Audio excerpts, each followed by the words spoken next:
I'm going to call the Springfield City Council work session to order with roll call. Mayor Van Gordon, Here. Councilor Weber, here, Councilor Mo, Here. Councilor Rodley, here, Councilor Buck, Here. and Councilor Stout. Here. All right, we have two items this evening. The first one is the Springfield History Museum Advisory Committee interviews. And with Maddie as the staff person.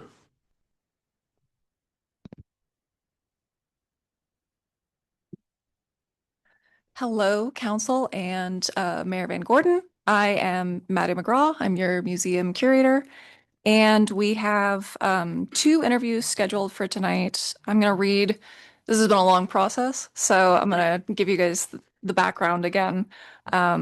The museum committee had three vacant positions as of December 31st, 2025. One museum committee member reapplied and was directly appointed.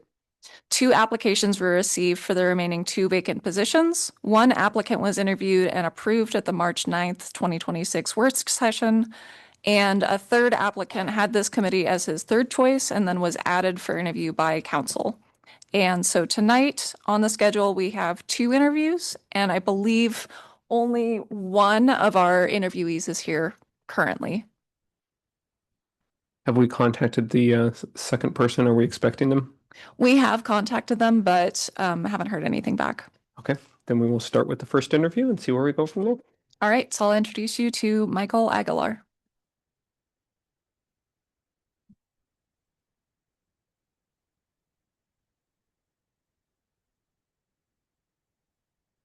Good evening, Council.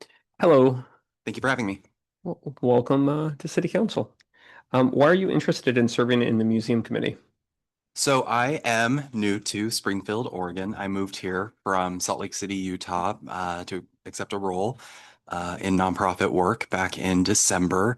When I was in Salt Lake City and in Utah, I was pretty actively engaged, not only in local nonprofit work, but in local government.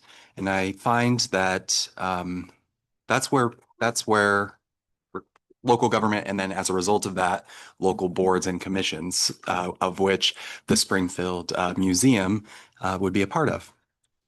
Just so happens that in my professional history, I've worked for a few museums. So I have a soft spot and I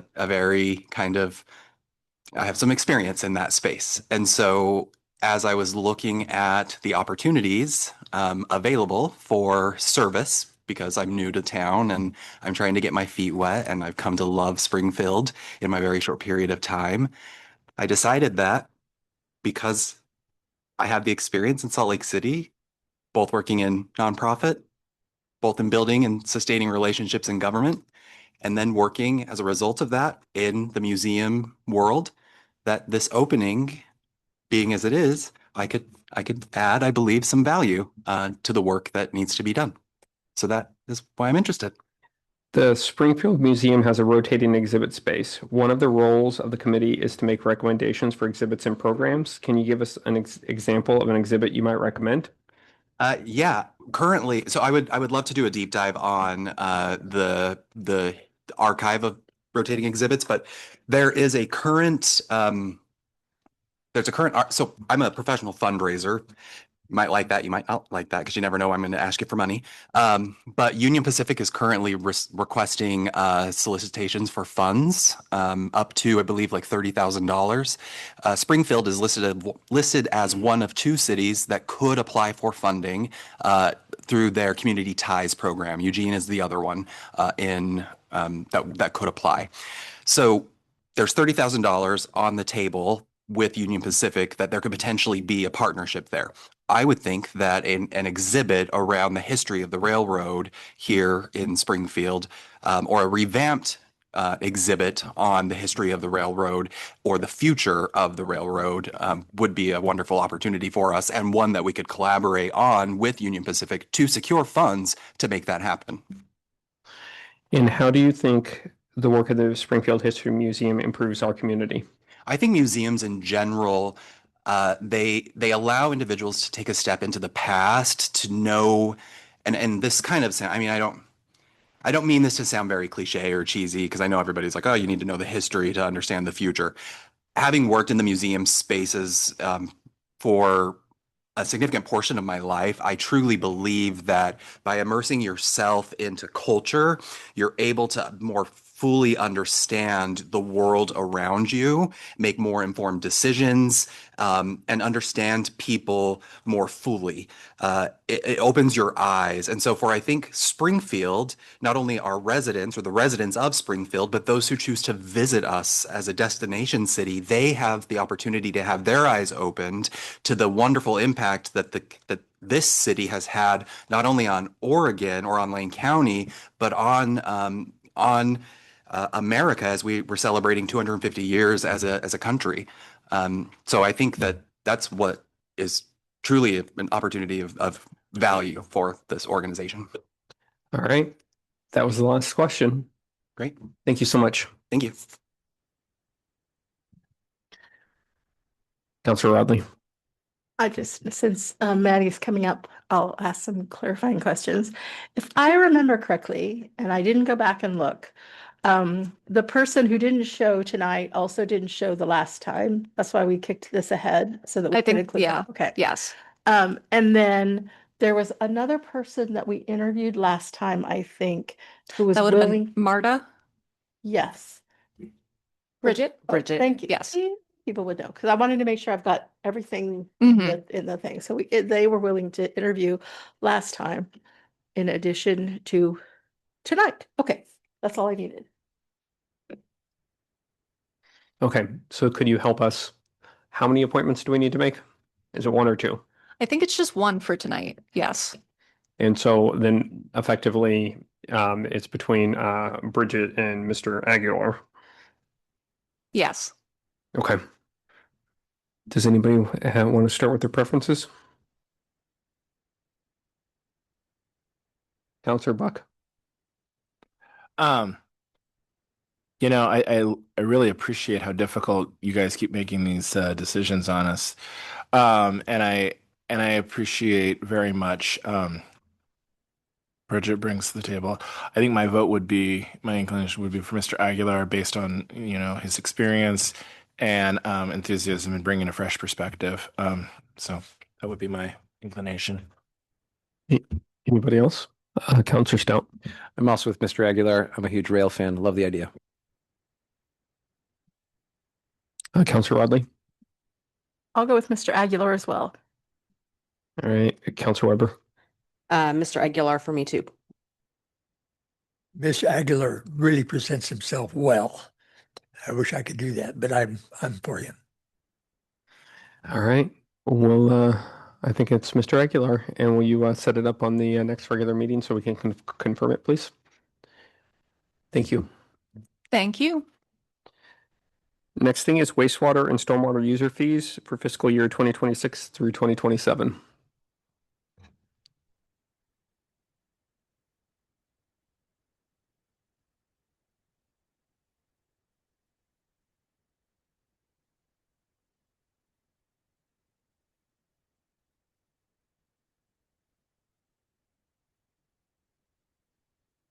Good evening, Mayor and Council. My name is Matt Stouter. I'm the Environmental Services Director for the City of Springfield, and with me is Jeff Pascal, City's Community Development Director. I think we have a PowerPoint. There it is to walk you through, and then we're open for conversation and discussion. So here tonight to present the annual user fee proposal for council consideration. I wanted to acknowledge Jeremy and Tatiana and DPW for their work in helping us put this together. With that, we'll get started. It's always I did that for Megan last week. There we go.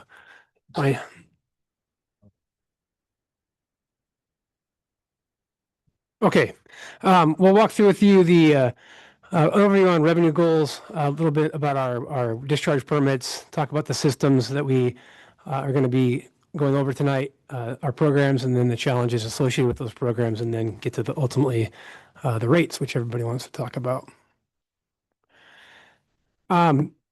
The revenue goals for these programs, really, this is what funds our operations and maintenance programs for the city. It funds the majority of our capital improvement programs. These funds from user fees help us meet our regulatory obligations with our discharge permits. They help us maintain our capital reserves and then also maintain our fiscal health and credit rating. I'd note that user fees are the sole source of our operations and maintenance work, and they represent about 90 to 95% of all revenue we get year to date. Okay, these systems are large, complex systems. I have to put these on to read. So we have two components to the wastewater system. We have the local conveyance component that the city of Springfield owns and operates. And we have a regional MWMC component owned by MWMC, which is made up of Springfield, Eugene, and Lane County. There's over 250 miles of pipeline in Springfield in the wastewater system. We have approximately 16 pump stations. All that gets pumped and conveyed to the regional plant at 410 River Avenue in Eugene. On the stormwater side, we have an ever-growing system. We have 182 miles of pipes, 6,500 catch basins or greater than 6,500 catch basins. Those numbers keep increasing. Lots of water quality structures, lots of surface waterways, numerous outfalls that discharge to the rivers and other waterways, and then a lot of miles of curb to sweep. And so the point here is that systems are large and complex. I wrote down here, we have an asset value of the regional system of over $500 million and probably more than that in the local systems. And so when you start thinking about cost of fixing these systems, replacing these systems as they age, we're talking about very large, complex, high dollar systems. There's challenges associated with maintaining these systems and in essence, meeting our discharge permits and what we call basically paying for clean water. You'll see them on your PowerPoint here, fixed operating costs, the ever aging infrastructure, the regulatory discharge permits, the things we've been talking about. I wanted to note, there's been a few things recently that's been taxing us here.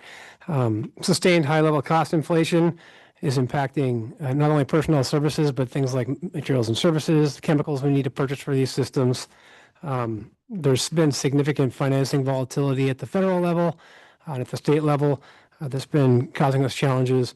And then the regulatory uncertainty with the pending discharge permits, especially on the stormwater system, is something that we're seeing. And then, of course, there's ever-changing federal policy that is anyone's guess as to where we might be heading. And that seems to be going back and forth on a year-to-year basis. So with respect to our discharge permits, we have two. Stormwater permit was issued to us in 2023. It was issued to everybody, all the phase 2 general permittees in 2021. Springfield, along with several others, pushed back on some of the unreasonable expectations in that permit previously, and were successful in litigation to get a discharge permit that we were actually able to meet. It came with a reduced timeline. It came with a 3-year timeline instead of a 5-year timeline, and it expired midway through 2024. It was put on an administrative extension by DEQ as they worked to get us a new permit. We briefed you last week on that new permit process. We expect the new permit to be issued around July of 2026, depending on how long DEQ takes to respond to comments in the public review draft. That permit has a number of concerning elements in it. It's an ever ratcheting down of requirements. There's a number of things that are going to require the city to, that it's going to require us to do, that are going to come in the form of additional FTE requirements, additional time needed, additional dollars needed for meeting these mandates, some of which are going to be directly beneficial to water quality and some of which aren't. I won't elaborate on that since we talked last week. The wastewater permit is issued chiefly to MWMC, but Springfield and Eugene are also named on that permit. And it was a permit issued to us in 2022, late 22. We're expecting a renewal in 2027, and that lays the framework essentially for our wastewater operations and wastewater programs. Listed here is a group of programs that are funded with user fees. So basically anything that really impacts DPW on the stormwater wastewater side are funded with user fees. So our operations and maintenance programs, our education and outreach programs, the capital program, anything to do with development and post-construction and construction site runoff activities is funded with these fees, development review, those sorts of things in our billing and customer service. And so with that, I'll turn it over to Jeff and he can talk to you a little bit about some of the factors affecting our rates. Yeah, thank you. As Matt had mentioned, one of our factors is our assets. We have a large asset, as you saw in the wastewater system, several hundreds of miles of pipe. As an example, that aging system identified through the wastewater master plan adopted by the council in 2024, there's 130 miles of concrete pipe that we still have in the system that's anywhere from 45 to 80 plus years old. And so that's a factor. That's part of our I&I contribution. And so one of our goals that we've been working through is starting to get through that system of aging pipe. The other is just fixed and rising operational costs. One thing to note, and it'll be discussed later, but our fees are generated based on flow. We push water conservation, which is great. However, with that, we see pressures on revenue and then, but yet inflation pressures still on our materials and services. In addition, we still have some ongoing debt service obligations. And then, as Matt mentioned, the increasing regulatory obligations. So again, factors that guide our rates and what we use to set those or recommend what that rate recommendation is. The wastewater master plan, again, adopted by the council in 2024. As part of that wastewater master plan, we also presented a strategic financial plan with those goals of kind of maintaining a healthy fund, which we do have, and meeting all of our obligations and maintaining the city's assets. And then meeting that regulatory compliance. One idea is these are not planned. The rates are planned, not reactive. And so we're trying to keep that incremental and just making sure that the system and the funding mechanism is healthy.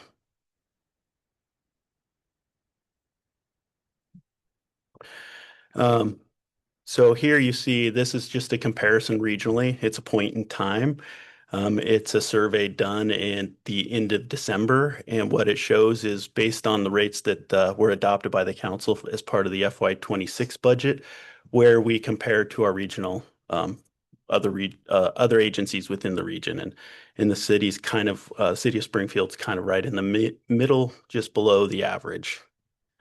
One thing that drives it is every city has their own drivers, but they do have regulatory requirements. The blue represents the regional MWMC fees and the green is Eugene and Springfield. And it comes up every year, at least at some level. Springfield's local rate, why is it so much more than Eugene's? And that's in part because we had to take on additional debt requirements with the wet weather flow management plan requirements that happened 15 years back or so. Moving on to stormwater. And so before we get into the rate comparison in the recommended rates for stormwater and wastewater, just like to highlight, very similar to the wastewater system on what drives our rates. It's that regulatory requirements that expand with the updated MS4 permit, which we anticipate the end of this fiscal year with implementation next fiscal year. And so that's going to require additional program investment over time. Second, the system maintenance needs, again, same thing, aging assets. We also have the addition where we have a lot more green infrastructure, so swales, ponds, that sort of thing for clean water. One thing I think some folks think is we build those and we just kind of plant them and forget them, but they do take routine maintenance to maintain and keep functioning to clean that water. And third, if you'll, in the materials, you'll note that there is the proposed realignment of the street sweeping services program. So that program is currently funded 50-50 between street fund and stormwater fund. And the portion in the street fund is approximately $300,000. Given the fund pressures and the declining revenues or flat revenues in the street fund, it's been recommended as part of the FY27 budget to move that whole program into the stormwater fund. And so that is having an effect on the rates when we're adding $300,000 to the stormwater fund.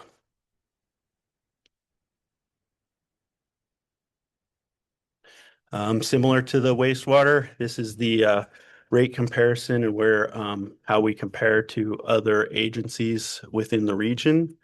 As you can see, we're we're just above the average for the FY26 adopted rate.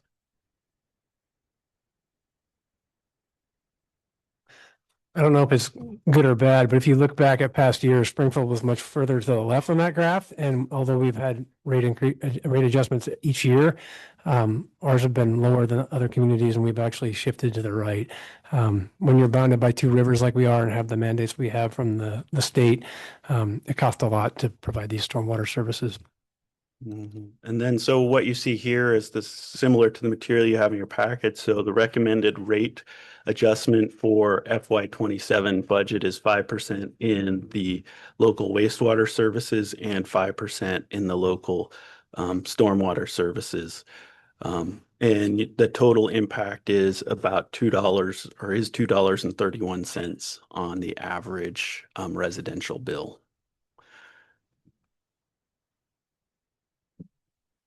In addition to the local rates, we wanted to just brief the council on what the MWC board did at the April 10th meeting of the Board of Commissioners. They took action to direct staff to move forward with a 5.5% adjustment on the regional side based on a number of factors. You'll see here on the table that where the proposed rate is at. It represents about $1.84 adjustment to the typical residential household. Council will be able to discuss that further and we'll hold the public hearing on May 18th to determine whether to implement that in Springfield. And with that, we're ready for any questions and conversation that the council might have. Questions, Councilor Buck? Just clarification on the rate that's being proposed. So when we look at the regional and the other, so both would be assessed to household. So it wouldn't be just the $2.31. It would be the $1.84 and the $2.31. Correct. So it's not combined. Yeah. And then I guess the second question that I have is one of the things that I don't want to find ourselves down the road is, hey, we're leaving ourselves short, kind of, creating a deficit for ourselves or a hole that we're digging for ourselves. So when I think about these rates, I guess the question that comes up for me is, given the aging structure, given all of those things, are we setting ourselves up for kind of a cliff down the road where it's like, okay, now we have a major expense, and how are we going to deal with that? Well, I'll address those in parts. So first, on the wastewater system, I feel very comfortable saying, as part of the master plan and that strategic financial plan, we've kind of taken all of those factors, looking at inflation, looking at our infrastructure, and future needs and the rates in that strategic financial plan. While if for the counselors who were here, when we put everything in there and said, what would it take to build the whole wastewater master plan in 20 years, as that plan said, it was like 10 years of a 11% rate. And I think when we discussed that here, it was like, that's probably not reasonable. So we looked at how we space out some of those expansion projects, thinking that some of that cost is going to be recouped through developers. And we kind of we settled on a rate that was above what we figured annual inflation would be, but below that 11% to make sure that we're setting ourselves up for success in the future. So I feel comfortable saying on the wastewater system, by sticking to that plan, we have a plan to address aging infrastructure. We have reserves to address any emergency thing. In the stormwater, one reason you're seeing a 5% this year over what was projected last year to 3% is we haven't done that fine tuning or gone through and done that detailed dive into the stormwater system and the stormwater finances. And so we're in the midst of that. Our goal is to have that strategic financial plan ready to bring to the council and use for starting in the FY28 budget planning. However, you'll see by adding that additional 300,000, that's pretty much equivalent to what we anticipated with the rate recommendation last year and adopted rate of the additional revenue being. So with that, with still some unknowns, I wasn't comfortable with just going with a 3% and recommended 5%. And then next year we'll have a firm strategic financial plan that we can bring to the council and show us the roadmap for the next, 10, 15, 20 years. Councilor Wadley. you. And I don't really have questions. I'm just gonna have some messy statements. And I know that we're not voting on this tonight, so we have some time to talk about it. I feel a little bit differently in that when I look at a 5% rate increase this year, next year, next year, next year, that is not insubstantial for the average person. And I think of how people are being impacted by inflation and expenses. And I think about the fact what you said is that, this is all paid for by user fees, which is, that puts the onus, that puts the burden on just everyday folks. So I'm not, it's going to take some work to get me there because I just 5% this year, next year, next year, next year. I just don't think that it's the time to do that. And I completely understand. And as someone who was up in Salem advocating for the transportation package last year, which would have helped to mitigate some of these things, and the fact that folks are so, everyday people are so against paying the taxes to do this, to just then shift it over onto a fee. I don't know what the answer is. I'm just saying that I am not there as to where I want to increase it by 5%. Thanks. Okay, thank you. One of the questions that I had is what I keep hearing is the bidding environment substantially better than it has been, because the construction's effectively down. So when I think about this question about 5%, have we incorporated more favorable bidding conditions to build projects? In the wastewater system, we are starting to program that. So while we have projected 5%, I can honestly say it could get better, right? If we show that our reserves are building faster than we thought. Right now, we don't have quite enough data for that.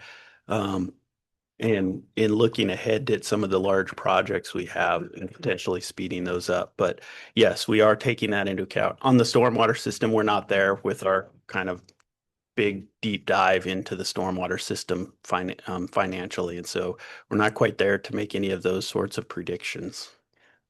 I think responding to some of the comments, one of the concerns that we've had and we've attempted to communicate to the state and federal government is that, for example, with MWMC system, 75% of that regional plant was funded federally back in the 80s. That money is gone, and it's all on the backs of the ratepayers now.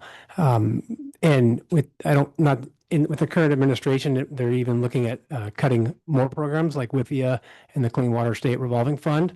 And so we are continually lobbying and working towards pushing Congress and the state legislators to make keep that funding whole, because that's going to be helping us in the future. Right now, we're looking at maybe 2 to 3% nationally to fund these systems, where it used to be a much higher proportion. It may be something when we come to you in executive session and talk about the stormwater permit and the unfunded mandates. It may be a further way to communicate some of that information. So it's something that's definitely on our minds and is not easily solved, but I appreciate you raising it. Councilor Weber. I appreciate Councilor Rodley's concerns. Rates are going up on everything everywhere, right? It just seems to be like there's nothing that's not going up right now. I think long-term projection would be helpful, understanding that things can always change up or down, make things better, make things worse. It is hard to continue to raise costs on our residents, but at the same time, it's a reality that we're facing. Where does the money come from? If there are creative solutions out there, I'm all for looking at those, but it is a reality that we're facing. Councilor Stout. Thank you. I've already, in the MWMC meeting, certainly raised my own concerns about the rate increases, though ultimately it was through a lot of discussions that we had to have and just to make a painful choice on behalf of the ratepayers. So I am supportive of the rate increase, but just barely. Something that's important to me is when we're talking about asset value of systems like we have, to understand also the liabilities that we have. When we build a road has a useful life of maybe 10 years, maybe 30 years. And so now we've built ourselves a liability. We have to either destroy the road, vacate the right of way on that, or we have to rebuild that road. And so we have a clear liability sense on there. When we're presenting a system with an assets of $500 million, that's all well and good. And we can maybe even borrow against that, which I find to be incalculably foolish on a financial level, looking if I am a small city. On a separate level, I'm really interested in the liabilities that we're facing. To say we have to replace, $100 million worth of pipe within the next 10 years and looking at that financial projection. I think that's an important piece of data as we're digesting all of this to say, do we choose to let these pipelines crumble, or do we choose to restore them and pay for them? So I know it's a bit of a philosophical 30,000-foot question, but I think it's just something I want to bring to this discussion when we have it next year. Thank you. Councilor Buck. I appreciate all the comments that were made, and I guess I just want to clarify, if we're going to go down the road of some rate increases, and we certainly may have to, I just want to make sure that we don't do that and get down the road and realize, we now have a cliff we have to jump off of financially. I think that being realistic about what our financial liabilities are, as Councilor Stout mentioned, and how we get there is what I'm most interested in. So if the financial reality is we need rate increases, that's great. I just want it to come with a strategy so that we don't run into a cliff, because we've in other areas we're having to deal with that, and that's my position. So I'm supportive, but want to make sure we're doing it responsibly. Thank you. Could you clarify for us just this kind of critical point? The rate increases are to meet our regulatory requirements, our federal regulatory requirements for both stormwater and wastewater, right? Correct. I mean, I think, yes. And to Councilor Buck's point, I mean, and Councilor Stout's point, we're on a replacement schedule for our wastewater system of like 500 years. We know the systems aren't going to last that long, but replacing, it's very costly to replace these systems. And so with the continuing mandates coming down from the state, that's eating into our capacity to do replacement. And the DEQ's position essentially is we have the ability to control rates. And so it really is not an unfunded mandate. But I don't know that we have that same position, but okay. But I appreciate you sharing that, Nancy, and then we'll come up to Councilor Mo. Thank you, Mayor. I just wanted to ask staff to circle back to a point that they went over briefly, but I think is salient in this discussion, which is INI, which stands for inflow and infiltration. For those that may be listening or that aren't familiar with that concept, could you briefly describe INI and why that's important and how that factors into rate structure? I can take a crack at that. Sure. So infiltration and inflow, when you have miles and miles of pipe of varying age, essentially those pipes, as they age, develop cracks. We are fortunate or unfortunate, depending on how you look at it, to live in an area with a climate that we do. It rains a lot. The groundwater is high.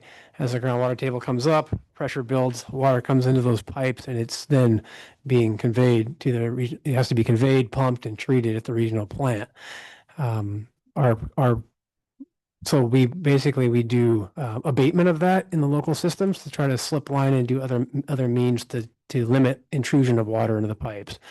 Our base flows at the plant are around 20 million gallons a day, and from Eugene and Springfield in the summer. And then when it rains hard in the winter, we see upwards of 230 million gallons a day. So a big peaking factor, a 10-to-1 peaking factor. That costs money to convey, treat, that sort of thing. And so that's kind of one of the issues that we're facing and why it's important to be replacing and/or maintaining the systems. That's wrong. Turn my microphone. I'm going to turn my microphone on. Very short sentence. It's key to everything. It's unfunded mandates. It's just killing us. And I don't know what to do about it. But that's one of the big problems we have. All right. I think you're hearing us just continue to be concerned about the expense that we continue to pass on to our citizens. And it's not the work that you folks are doing. It's the cumulative work over a lot of different requirements because this is all the same set of folks that we're talking about. I keep coming back to the single most important thing that we're looking for in the long term, right? Is just stability around the rates. And probably 10 years ago, you started bringing us like a 5-year forecast. You've done that successfully for a long time to show us that question that Councillor Buck brought up, which is we don't want to create cliffs for ourselves. 0%, 0%, 9% is a terrible plan. Now we're in this sort of high inflation environment, high regulatory environment, and you're showing us kind of what's coming down at us. And I think the challenge that we're giving you is we appreciate the stability, but it would be nice to look for ways to, work that number at least down to the rate of inflation, if not just a little bit below it. That's not going to clearly happen this year. We got too much stuff going on.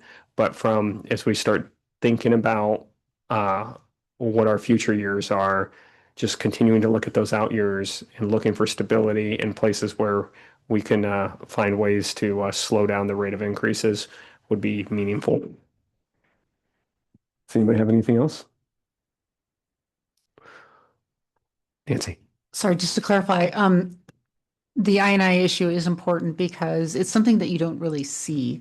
It's part of our infrastructure, and as that ages, the problem gets worse. So it becomes more expensive when we aren't replacing those pipes. And unfunded mandates are what they are, but it doesn't take away from the deferred maintenance that we still have to do with the pipes underneath us that we all just kind of assume are going to work all the time because that's what we kind of hope happens. So just putting that to your attention. And correct me if I, didn't win my engineering merit badge today, but there's a significant amount of the system that is on the private side that is probably not being repaired as quickly as possible too, right?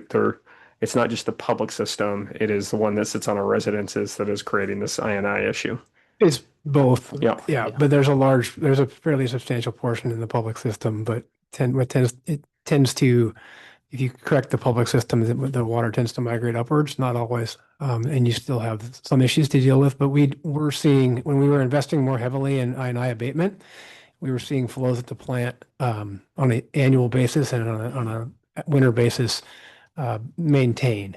We weren't seeing higher peaks. We've noticed in the last 3 to 4 years, we've been seeing higher peaks. So on the regional, when I put my regional hat on, I'm concerned about, we spent $100 million in 2006 to expand our capacity. And that was on the backs of the ratepayers, and we don't want to be faced with that situation again. Yeah, and one thing we are starting to do that for people who are interested in those engineering problems and data, we're starting to collect, well, we have been collecting flow information before we do a project in a basin, and we're starting to collect flow data after we complete a project to kind of see what impact the project had when we kind of tighten those pipes up, and then to see kind of what that impact may be from the residential lines, at least to have that data to see how effective the solutions we're coming up with are. All right. Thank you. Is there any more questions? All right. I think we're ready for you to bring it forward to a public hearing and get it scheduled. Thank you. Thank you. That was our last item. I'm going to adjourn the work session. We're going to reconvene at 7 o'clock for the regular meeting.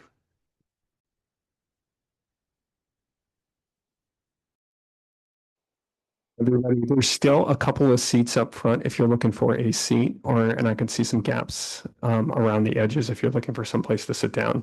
And I appreciate everybody coming out today. I'm going to call the regular session of the Springfield City Council to order with roll call. Mayor Van Gordon. Here. Councilor Weber. Here. Councilor Moe. Here. Councilor Radley. Here. Councilor Buck. Here. Councilor Stout. Here, thank you. Please join me for the Pledge of Allegiance.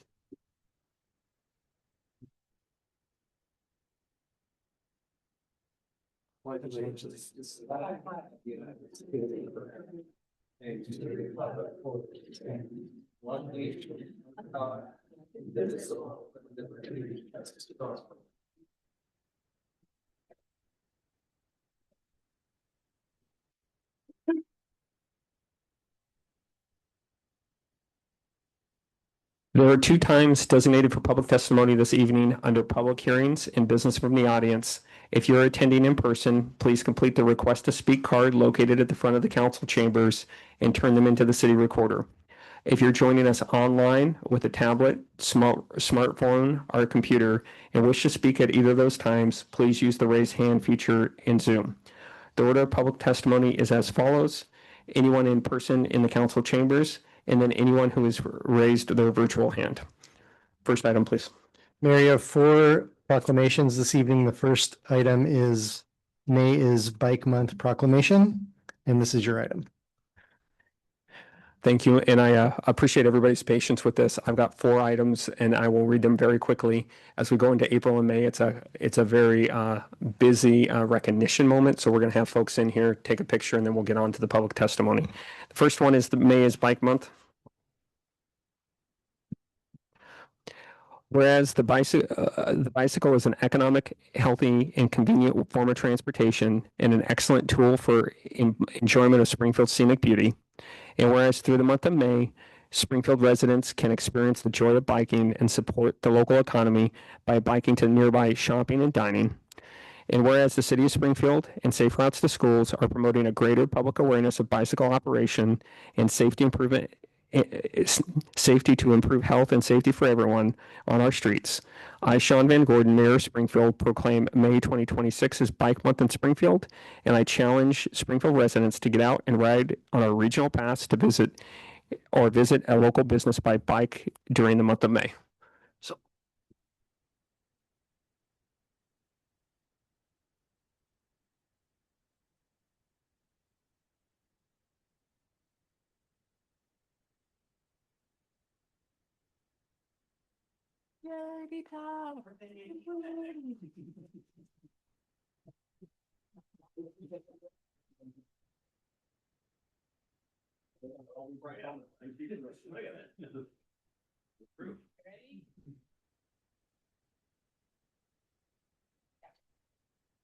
Yay, Mike.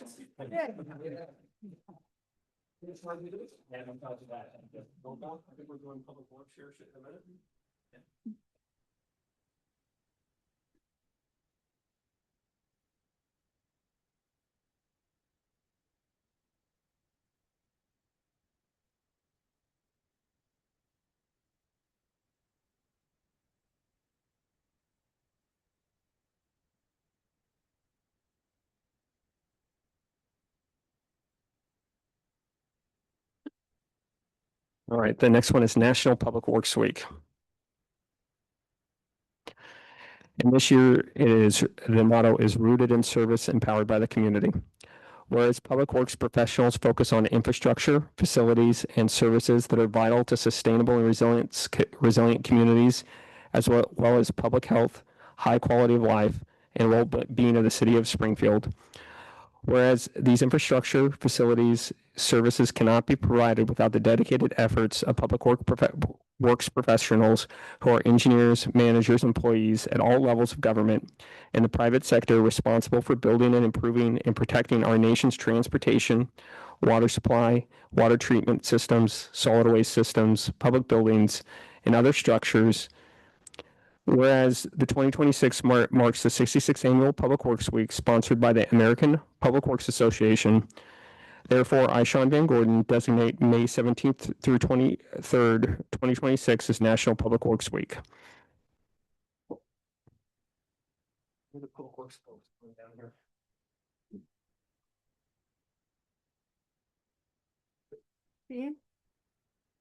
Just check. They didn't tell you were going to put them.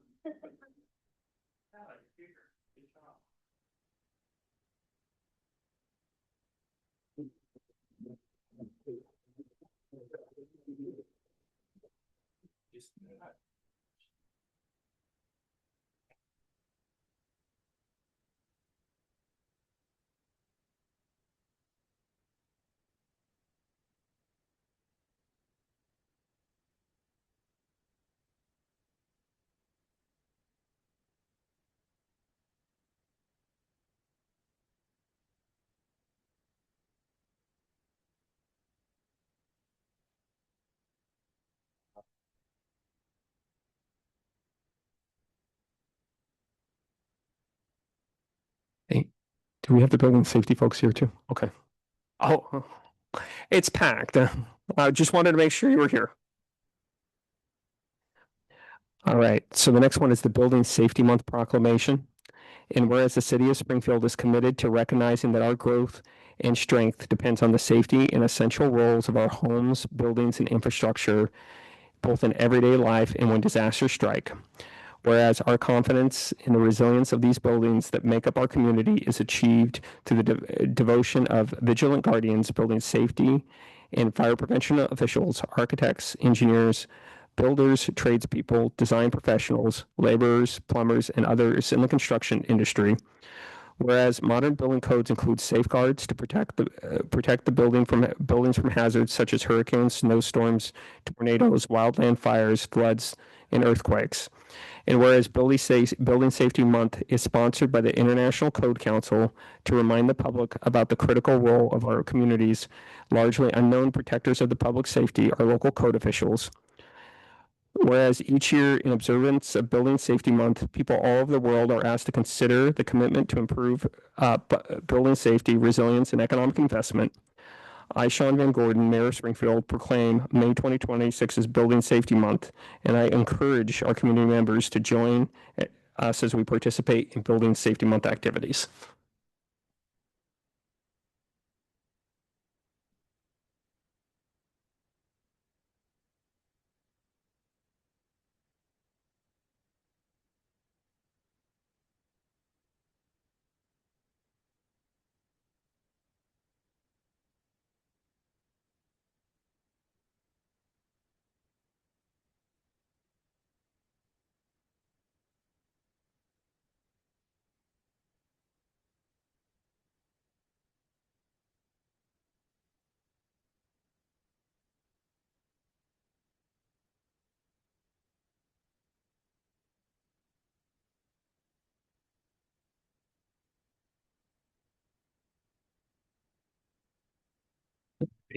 It's one, I promise.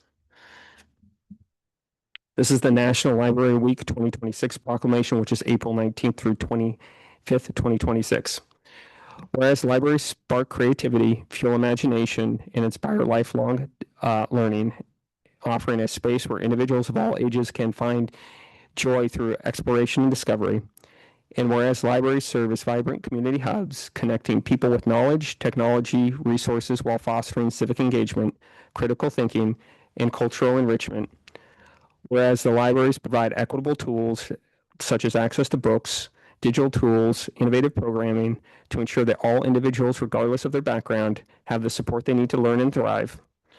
Whereas libraries partner with schools, businesses, and organizations to maximize resources, increase efficiency, and expand access to essential services, strengthening our community.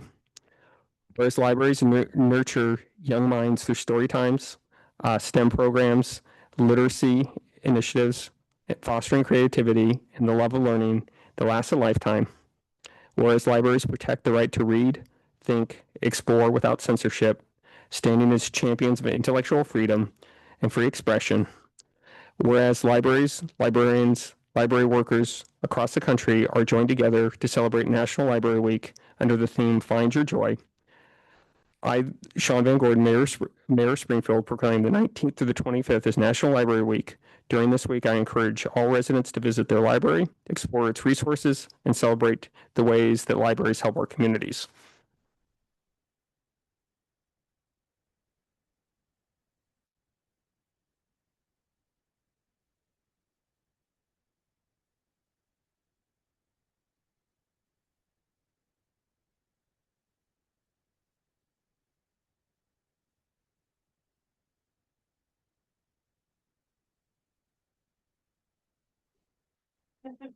Come on, Robin.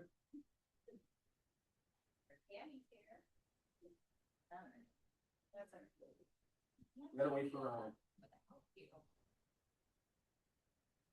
That's the library advisory board, Ron. Thank you.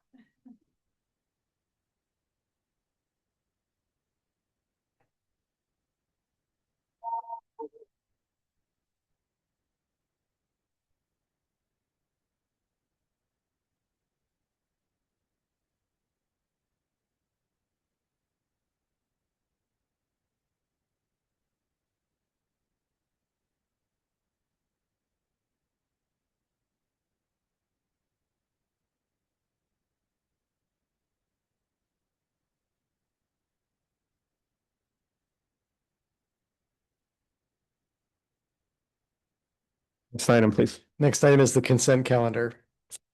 I move approval of the consent calendar. Second, Could you call the vote, please? Yes, Counselor Weber, Yes. Counselor Mo, Yes. Counselor Rodley, yes. Counselor Buck, Yes. and Counselor Stout. Yes, thank you. Motion passes 5 yeses, 0 nos. Next item, please. Next item is public hearings. You have one public hearing this evening. That's the payroll tax ordinance. This is a first reading and no action is required. Nathan Bell is here for this item. All right, before we begin this evening, I'd like to take a moment to outline the protocol and expectations for public hearings. First, I want to thank everyone for being here and taking the time to participate. Public input is an essential part of our decision-making process, and we value the opportunity to hear from our community. We have one public hearing this evening, payroll tax ordinance first reading. Tonight's public comment period is specifically dedicated to that topic in this public hearing. I ask that all remarks stay focused on that item before the council to help us maintain a clear and productive record that ensures everyone's time is respected. If you wish to speak and have not yet signed up, please complete a request to speak card and hand it to the city recorder. Speakers will be called in the order in which they've signed up. Once your name is called, please come forward to the microphone, state your name for the record, and then begin your remarks. If you're online, you will need to raise your virtual hand. Each speaker will have 3 minutes to address the council. We ask that speakers and audience members maintain a respectful conduct through the public hearing portion of this evening. That means no interruptions, applause, verbal reactions, positive or negative, while others are speaking. This ensures that there's a fair and safe space for every participant. Offensive language or disruptive behavior is not tolerated or permitted. With those guidelines in place, we look forward to hearing from each of you. And we're going to turn it over for the staff report first. All right. Good evening, Mayor and Council. Nathan Bell, Finance Director. The item in front of you this evening is a request to conduct a public hearing and a first reading for a payroll tax ordinance. Before I turn it back to you, I think there's some items worth noting. The payroll tax ordinance in your packet this evening closely aligns with the recommendation that was made by the Fiscal Stability Task Force. That was for the lowest possible rate that would generate approximately $2.3 million.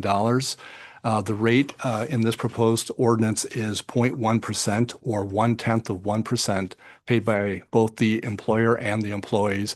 It would generate approximately $2.45 million in the first year of the program, so close to that target goal. The task force also wanted it to be simple to understand and administer. I think we were successful in that.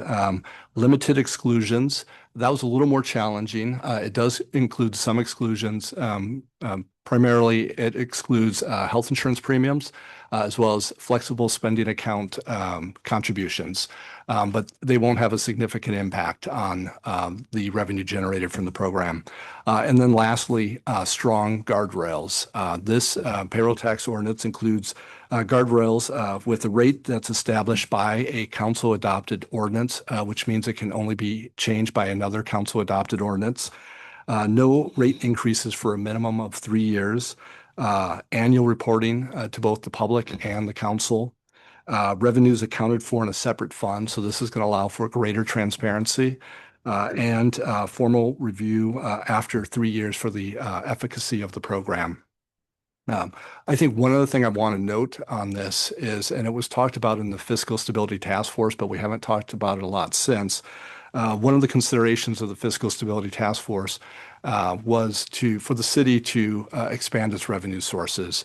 Right now, as it relates to public safety, we've sort of put all our eggs in one basket, which is the property tax basket with our permanent rate in the general fund, as well as 2 levies, and all of it under the constraints of Measure 5 and 50. This payroll tax actually diversifies our revenue sources. And I think what also is nice with it is that it expands the group that contributes towards paying for our public safety services. And just to illustrate that, for the employee portion of this tax, for Springfield workers or Springfield employees, only 25% of them live in the city of Springfield. That means 75% of those folks come from outside city limits. That means they benefit from the public safety services, but they aren't contributing towards those services. This gives us a mechanism where those folks can contribute to services that they benefit from. So with that, any questions for me? Does anybody have any questions? Okay, could you clarify one point for us too? If you're a Springfield resident that works in Eugene, would you have to pay both taxes? No. Okay. So you wouldn't be subject to it because you're not working within Springfield city limits. Okay, great. Before I open the public hearing, I want to just chat about, and maybe Mary Bridget, you can help me here. This public hearing is specifically about the rate. I know I've got some library cards that have addressed concerns around payroll rates. So I think if you want to be heard specifically to the payroll rate, now is going to be the place that you want to come forward and speak. Do you have any more advice for us? Yeah, I think you can just go through the cards that you have that are specific to the payroll tax, and at the end of that testimony, just query the audience if there are people who would like to speak to the payroll tax instead of general business from the audience. Perfect. Thanks for the help on that one. Thank you, Nate. I'm going to call folks up 2 at a time. Since we're going to use both microphones, you're going to state your name for the record, and then you will have 3 minutes. I'm going to open the public hearing. My first 2 cards are Stephen Schmuck and Libby Smith.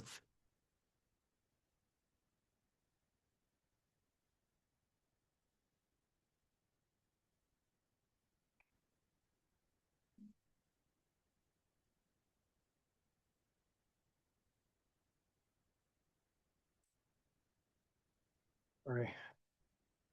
Mayor, councilors, thank you for your personal time you invest in Springfield. I'm here because many residents and employers are concerned that the task force's recommendations of a new payroll tax moves Springfield in the wrong direction at a moment when our economic foundation is already fragile. Over the past decade, Springfield has faced steady increases in state-driven administrative mandates. Their planning requirements, climate rules, equity mapping obligations, and land use code changes. These are not locally chosen priorities per se. They originate from state agencies pursuing broad progressive policy agendas and require specialized consultants. The Fiscal Stability Task Force report itself acknowledges this growing reliance on consultants, and the state provides little reimbursement for these mandates. At the same time, Springfield continues to carry rising personnel costs, especially accelerating pension obligations. A payroll tax does not address these structural drivers. It simply shifts the burden onto employers and workers who are already under pressure. The city has discretionary spending in areas such as the library and the museum. These are valued institutions, but they are also among the few areas where the Springfield has real flexibility.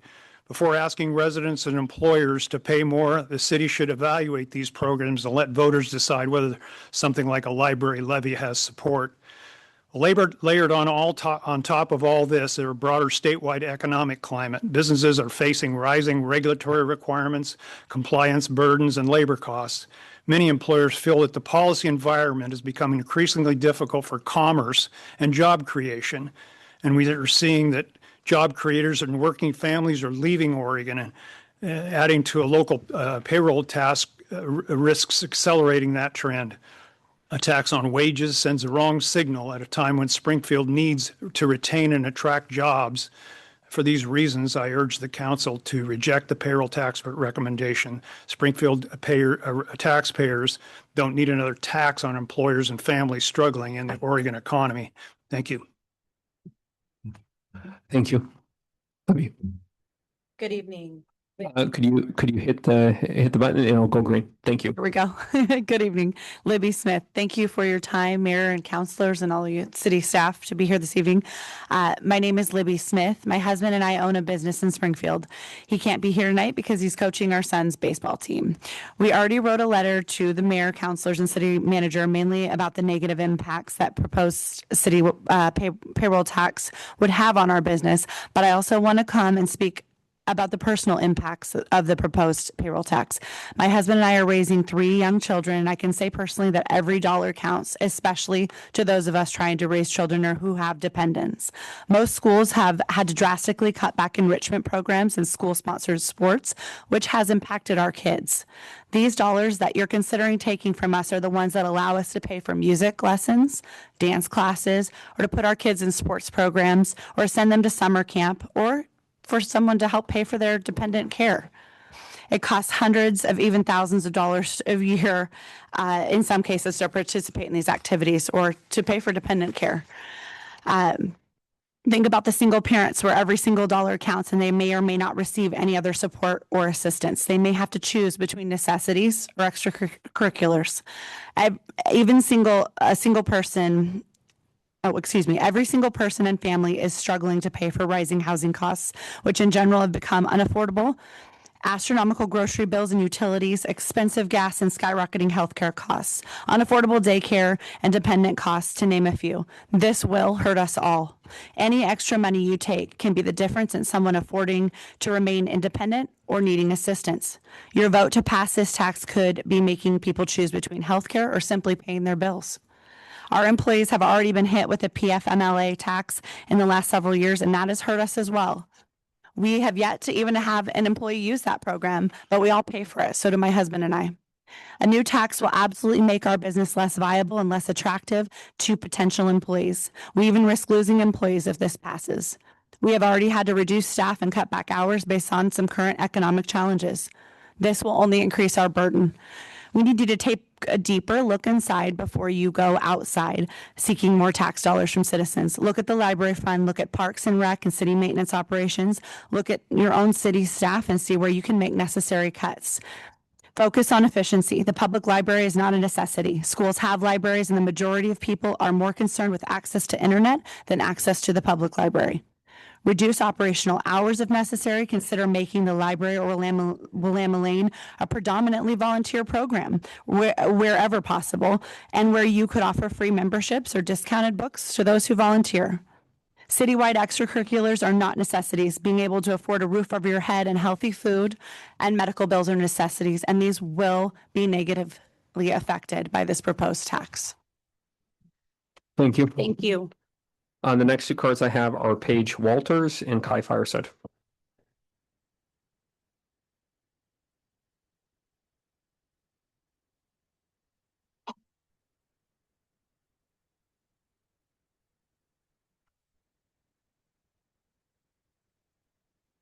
Mayor Van Gordon and members of the Springfield City Council. For the record, my name is Paige Walters. I serve as the Senior Director of Advocacy and Economic Development for the Springfield Area Chamber of Commerce. On behalf of the Chamber, I want to thank you for the opportunity to provide testimony on the city's proposed payroll tax. The Chamber does support the ordinance as it's drafted.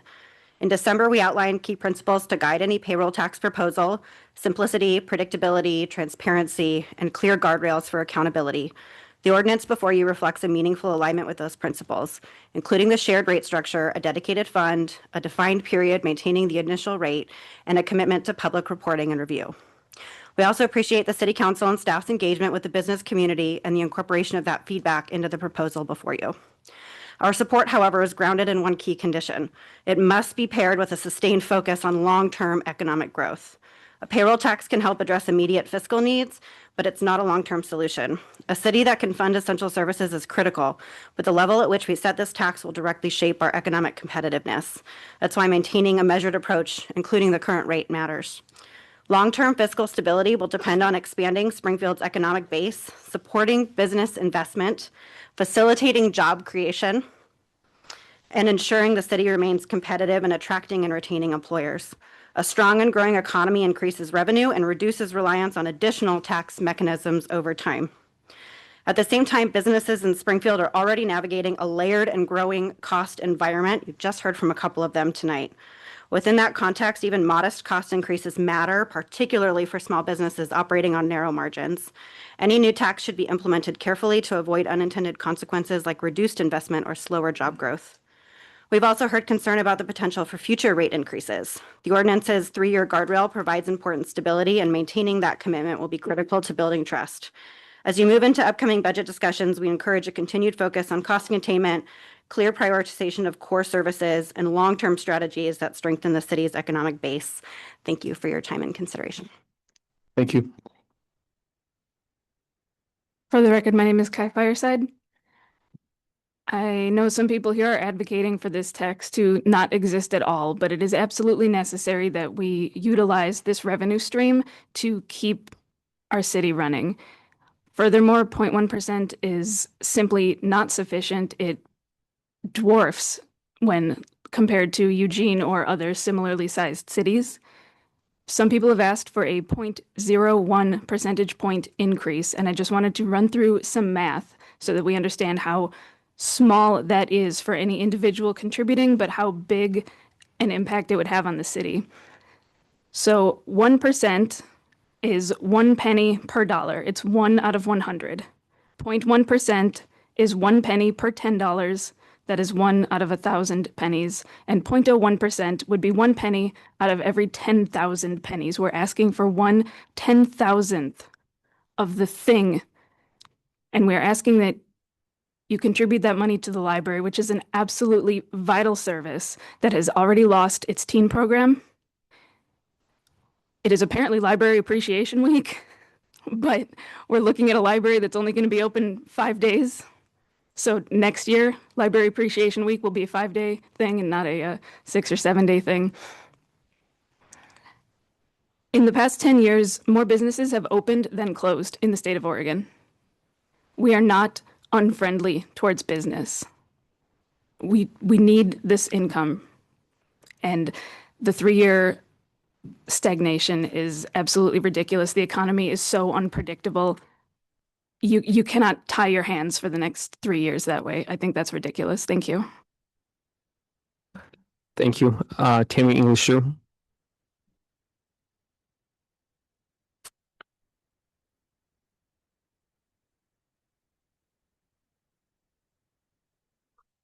Thank you, Mayor Van Gordon and councilors and city staff. I wasn't going to testify tonight, but then I was encouraged to. My name is Tammy Inglis Drew. I represent Ames Mobile Nursing. I am a small business owner that we founded 9 years ago in Springfield. Costs are rising. Everyone knows that. We've talked about it tonight. But I trust that the mayor and the task force have put great thought and analysis into this payroll tax proposal. And I'm trusting that with the guidelines that have been set forth. I'm just here to tell you I do support a payroll tax. Thank you. Thank you. That was my last card. Neil, do we have anybody online wishing to testify? We have one hand. It's Beth Halverson. Beth's hand has been up since the beginning of the meeting, so we'll just check to make sure this is the item you would like to speak to, and you should be able to unmute your microphone, Beth. Hello. Yes, I am here. I don't know if you can also see me or if I can show my video or not, but if it's just the audio, that's great. We can hear you. Do you want to speak to the payroll tax? Yes, I do. Okay. Then go right ahead. State your name and location in the city for the record. Absolutely. I am Beth Halverson. I live on 5th and East Street. I can't remember if that's Ward 2. My apologies. I just wanted to thank you all for giving context for tonight about the payroll tax. I want to thank all the comments as well. And I'm very keenly aware that we have some very difficult costs to cover and very, very tight budgets. And I'm fully in support of the payroll tax.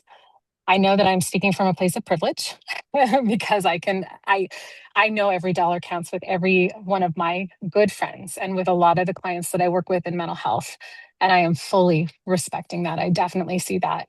And I also think that similar to some of the other comments, we need way more than the 0.1%. I would love to do the 0.2%. And I would love to consider, if it's an opportunity, to look at having income levels where we have different amounts of payroll tax depending on how much income someone has coming in, because I absolutely believe that higher earning people should be able to shoulder more of that expense than some of the younger families or some of the people that don't have the same privilege afforded to them. I am fully in support of making sure that we have all of the funding that we need, not just because I love the library and I think that it's an incredible, important service, but also because I am aware, as you all mentioned in the first portion of our evening meeting tonight, there are so many expenses. We have so many huge problems. And that is assuming that we don't have a natural disaster coming and hitting Springfield this summer or this next winter. The amount of expense that is going to continue to come just means that we have to have the funding to do it. I don't want to pretend to know what it's like to be in y'all's shoes. And I know that there's this recognition that Springfield doesn't want to do this. I get it. They don't. But we need leadership that is going to help explain why they need to. why we need to, as a community, make sure that we can pay to keep everything running, why we as a community need to do these hard, challenging tasks, and really help sell it to them so they understand. Because when you provide context like you did at the beginning of the evening tonight, that allows us to know the why. And I think Springfieldians would absolutely understand the why if you guys would spend some of the energy helping them understand why. So that's all. Thank you. Thank you. Do we have any more hands? No other hands for this item. Okay, before I close the public hearing, I recognize there's a lot of folks here for the library, but is there anybody else that wants to speak specifically to the payroll tax? Okay, so we're going to bring both of you up at the same time. Come on up. You're going to state your name for the record. When you are done, Allison is going to need another card from you. So we're going to do the paperwork in reverse order, but you guys are pros.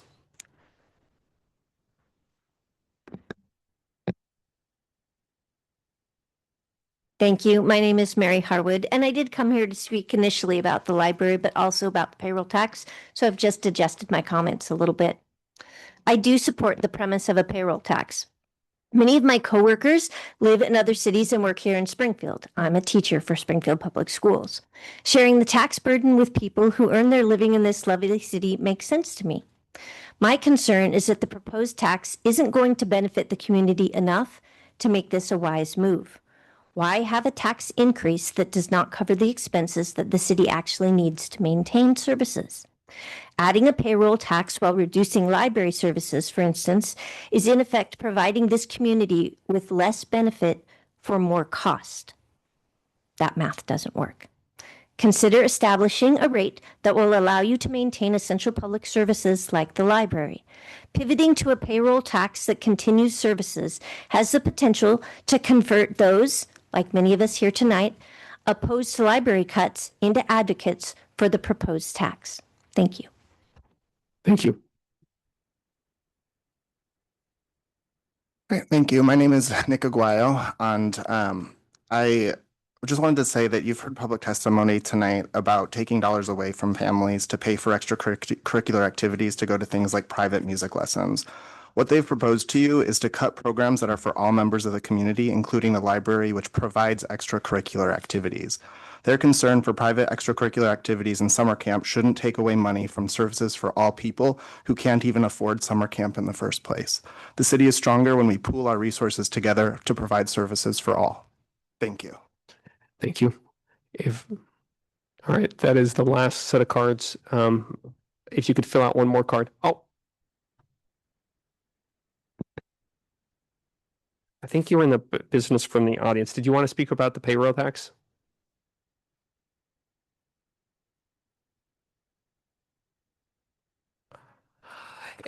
If you want us to consider your input for the payroll tax, why don't you come up and no.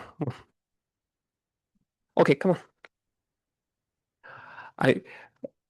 We were expecting this. These topics are really closely aligned. So same plan is you'll read your name and location for the record, and then you'll fill out an extra card for Allison. Go ahead. Yeah.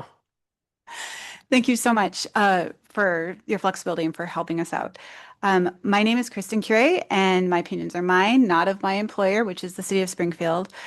I've worked for libraries for nearly 20 years in various communities and in different roles, but I came to Springfield almost 14 years ago and I made my home here. I bought a house, gave birth to 3 beautiful children. I volunteer with my church, the PTO, Scouts, neighborhood groups. Like all of you here tonight, I'm invested in the Springfield community. And it's National Library Week. Librarians will tell you that we wear a lot of hats. We excel at being creative, adaptive, responsive in the services provided to communities, usually with small budgets. What sets SPL apart is just how small. In FY24, we had 1/3 less funding per capita than the median in Oregon. Our staffing was less than half the average. And yet, you've heard from our community over the past few months about the quality of services we provide. Any day, 51 people walk into the library each hour, which is above the state average. Our expanded study rooms are almost always booked. Computers and print are busy. Teen leadership workshops are full. And FY25, despite being closed 1 month for renovations, 15,132 people attended our programs. People come downtown, they come to the library, and they spend money here.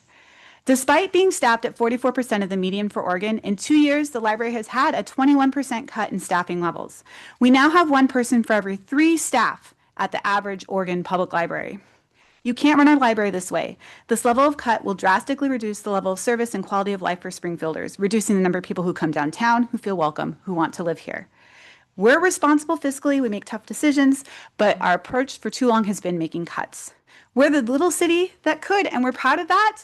We know how to be frugal. We can talk about how frugal we are, but we can't just run an organization, a business, a scout troop on cuts alone. You must increase revenue. Even my daughter, who sold 1,500 boxes of Girl Scout cookies this year, knows that. And yes, Thin Mints taste better in your mouth than taxes, right? But funding a troop and funding local government both require setting the revenue goal at a level that will cover costs, and then to gain support, talking to community members. The mayor's Fiscal Stability Task Force did the initial work of setting great goals and gaining supports. But as a community member, I'm concerned that the proposal you're voting on is not setting us up for stability. The task force suggested a 0.1 to a 0.2% payroll tax, yet you're voting on the lowest number in that range, with projections showing a city budget shortfall as soon as the 3rd year of implementation. For a city that's been as frugal as possible, this can't be the answer. I understand there's a lot of complicated pieces. Let's stop relying on making cuts as stopgap measures. I implore you to set the city revenue goals at healthy levels. Let's invest in a welcoming community and a vibrant future for Springfield. Thank you so much. Thank you. Good evening. My name is Taylor Harwood. I live in Ward 3 and my address is on file. I work at the Springfield Public Library, but I'm here tonight speaking on behalf of myself only. I urge the council to implement a payroll tax at a sustainable rate. The proposed rate of 0.1% is insufficient to fill the budget gap. It doesn't include much needed deferred maintenance for city buildings. And it means cutting 2 library staff and closing the library's doors an extra day every week. This comes after the library had to reduce open hours last year due to staffing. Springfield residents working in Eugene already pay Eugene's payroll tax, which is more than 4 times Springfield's proposed rate. A modest increase to the proposed payroll tax could maintain city staffing and keep the library open 6 days a week without burdening taxpayers like myself. Funding the payroll tax at an amount that will sustain city operations is the fiscally responsible and equitable solution. A small targeted increase to the payroll tax of just 0.01 or 0.02% will allow the library to continue to thrive as a space for everyone. The proposed cuts to the library will reduce our ability to provide community resources and excellent services to our patrons. We won't be able to spend as much time helping each person. We won't have teen programs. The librarian who was laid off under the proposed cuts had her last day last week. We are now absorbing her job duties in addition to our regular work, just like we did for the position cut in 2024 and again last year for the vacant position due to be cut this July. We rely on dedicated volunteers to keep the library running, the equivalent of 2.7 full-time staff. When I started working at the library 3 years ago, we were already staffed well below the statewide average by population, and there were 14 full-time library staff. Today, we're down to 11. If a couple people call in sick, we struggle to operate the library. We can't sustain the level of service we had just 2 years ago. What will happen the next time the budget needs trimming? Thank you all for devoting your time and your energy to make Springfield a better place. Let's work together for a pragmatic solution that looks to the next 10 years, not just the next 3. Thank you. Thank you. That was my last card. I'm going to go ahead and close the public hearing. And this is the first reading. There's no action. Mary Bridget, do we need to do anything else? Or if anybody's got questions about like detailed questions, now would be a good time for them? Or should we just wait to deliberate until it's scheduled for the second hearing? You could wait to ask your questions for the second hearing would be fine. Yeah. Perfect. All right. Thank you so much. Next item, please. Mayor, the next item is business from the audience. Okay. I've got instructions for this too. Before we get started, we have 20 minutes for this item. I have 24 cards. So if the council's good, I would say maybe we check in at 45 minutes.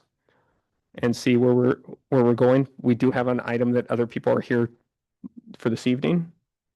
Okay. We had to get the paperwork done. Before we begin this evening, I'd like to take a moment to outline the protocol expectations for business from the audience. First, I want to thank everyone for being here and taking the time to participate. Public input is an essential part of our decision-making process, and we value the opportunity to hear from our community. If you wish to speak and have not signed up, please complete the request to speak card and hand it to the city recorder. Speakers will be called in the order in which they signed up. Once your name is called, please come forward to the microphone, state your name for the record, and then begin your remarks. If you are online, you will have to raise your virtual hand. Each speaker will have 3 minutes to address the council. We ask that all speakers and audience members maintain respectful conduct to the business from the audience. This means no interruptions, no applause, no verbal reactions, positive or negative, while others are speaking. This ensures a safe and fair space for everybody. Offensive language or disruptive behavior will not be permitted. With those guidelines in place, we look forward to hearing from each of you. I'm going to call you 2 cards at a time, and then we'll go back and forth between the 2 of you. The first 2 people are James Longnier and Jim Couples.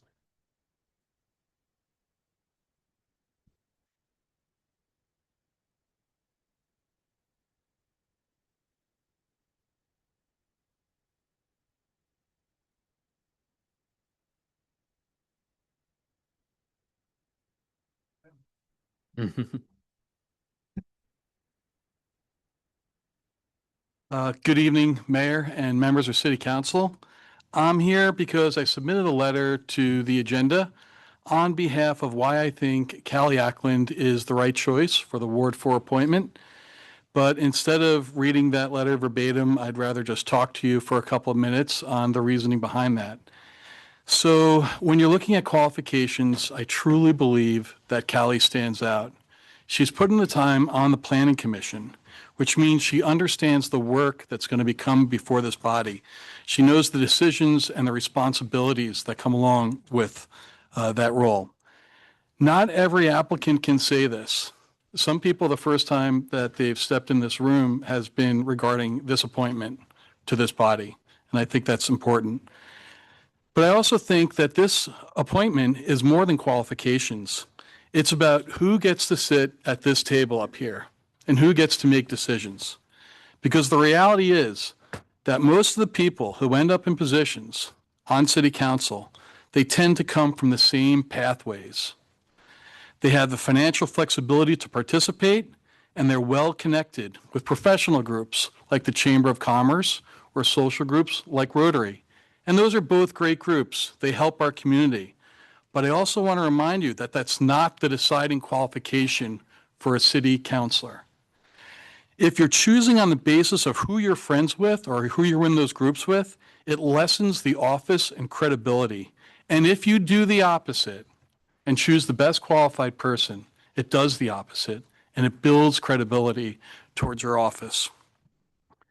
When the same well-connected and financially insulated candidates are chosen again and again, you have a council that doesn't reflect the community that it serves.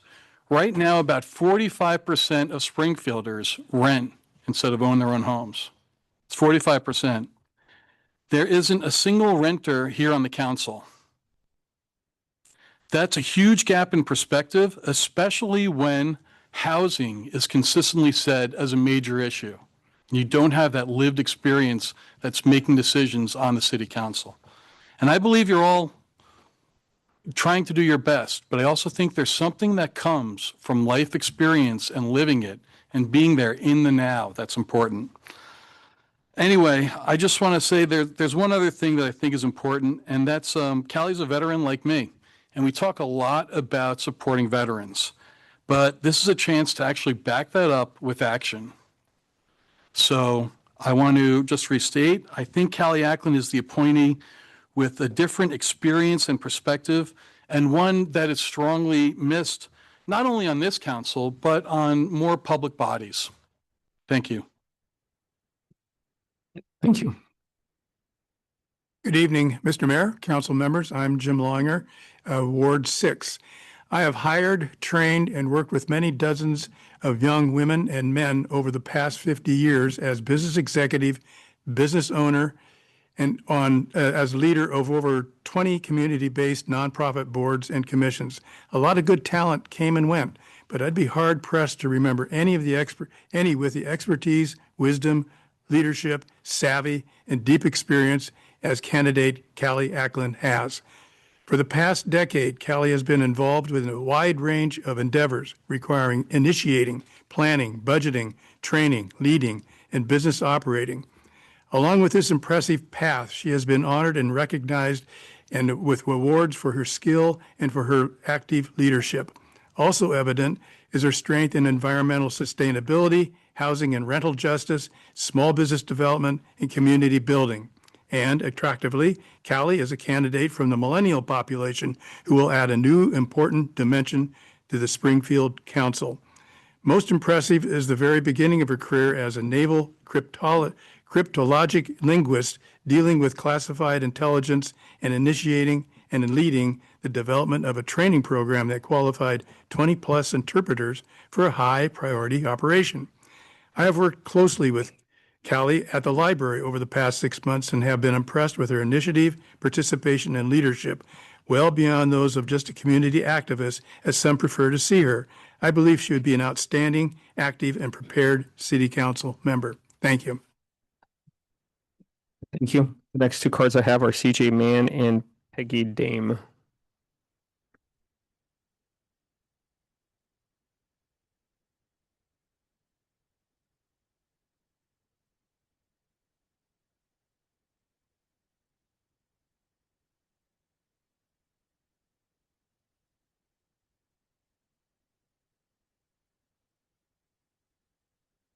Good evening. I am CJ Mann, Ward 4 neighborhood activist, a 50-year renter, and candidate for the vacant spot on the council. I am the person in the commercial growing up to be my parents. I am that person that will strike up a conversation with literally everyone. Just ask the people at my neighborhood grocery store, laundromat, gas station, library, parks, pools, playgrounds, pharmacy. I make good use of my interactions. I want everyone to feel safe and sane. I ask them how they're doing, and I give them my kindness and caring and appreciation. I came to this appointment process to represent all the neighborhoods I've lived in the past 40 years. I have lived in 4 of the 6 wards and have family living in the other 2. I've lived in Washburn, Game Farm Village, Mid and Central Springfield, plus 35 years on the block I call home. Wards are artificial boundaries on a planner's map. All neighborhoods have pockets of underrepresented people who need to share their lived experiences in order to help shape policies that affect our everyday lives. I believe that true representation must reflect the community's demographics. Our needs are based on the struggles we face every day. Underrepresented people need to be heard and have their opinions and insights respected. Representative governance can have its drawbacks. It can lead to power concentration. It can lead to prioritizing the interests of special groups and ignoring the needs of the general public. I hope tonight that the underrepresented, the disenfranchised, and those who feel like they cannot come here, that if they were brave enough to immerse themselves in civic engagement, they fear they would be unheard. And I hope to be the conduit to that percentage of our residents. I hope that the final decision reflects the need to add a diverse perspective to the council. If the council does not believe that my 40 years of community engagement equates to my appointment, I will be sad, not for me personally, but for the marginalized neighborhoods, the communities of color, and for our town. Thank you. Mayor Van Gordon and Springfield City Councilors. My name is Peggy Dame. I would like to highly recommend Allie Ackland for the current interim city councilor position. She loves Springfield and is committed to making it a livable, vibrant community for families and businesses. She has the work ethic, problem-solving skills, and very likable personality that makes committee work both productive and enjoyable. It seems to me that in most city councils, the expectations for members should be less on ideology and more about character, relationships, and practical judgment. They need to be trustworthy, responsive to their constituents, pragmatic, community-minded, and collaborative. I believe Callie has all of these qualities. Some of the qualities have perhaps come from her background and varied work history. Someone already mentioned her being a veteran in the U.S. Navy, having served 4 years. She's patriotic and has developed many work skills during her time in the military, where she translated combatant communications, drafted intelligence reports, and trained interpreters. And even while in the military, she earned commendation for excellent leadership and Navy Volunteer of the Year. She's an Oregonian and grew up in a small town north of here. She knows what small towns need to be livable and productive communities. While she has lived in Springfield for only the last 3 years or 4 years, she's already shown her commitment to being an integral part of Springfield for her volunteer work on the Planning Commission, the Eugene Tenant Association, the Live Healthy Lane Group, and is now applying for the City Council. Callie also understands small businesses. What better way to learn fiscal responsibility than starting and operating your own small business? Callie owned and operated 2 small businesses for over 5 years. She managed budgets, supervised employees, and was involved in promotions and sales. Finally, she's been able to balance multiple demands in volunteer positions and work while also being a student at Lane Community College in General Studies and Political Science, and has just recently been accepted at the U of O. And in spite of all of her activities and busy schedule, she's always approachable and a pleasure to work with. Overall, I'm very impressed with Callie's character, work ethic, and interest in making the world a better place for all of us. I wish you the best in your search for a new counselor to help you finish up your 2026 years. Springfield residents deserve a caring and productive community. Callie Ackland would certainly help you as you work together with your citizenry to make Springfield the best city it can be. Thank you. The next 2 cards I have are Michelle Postal and Amanda Wolberg.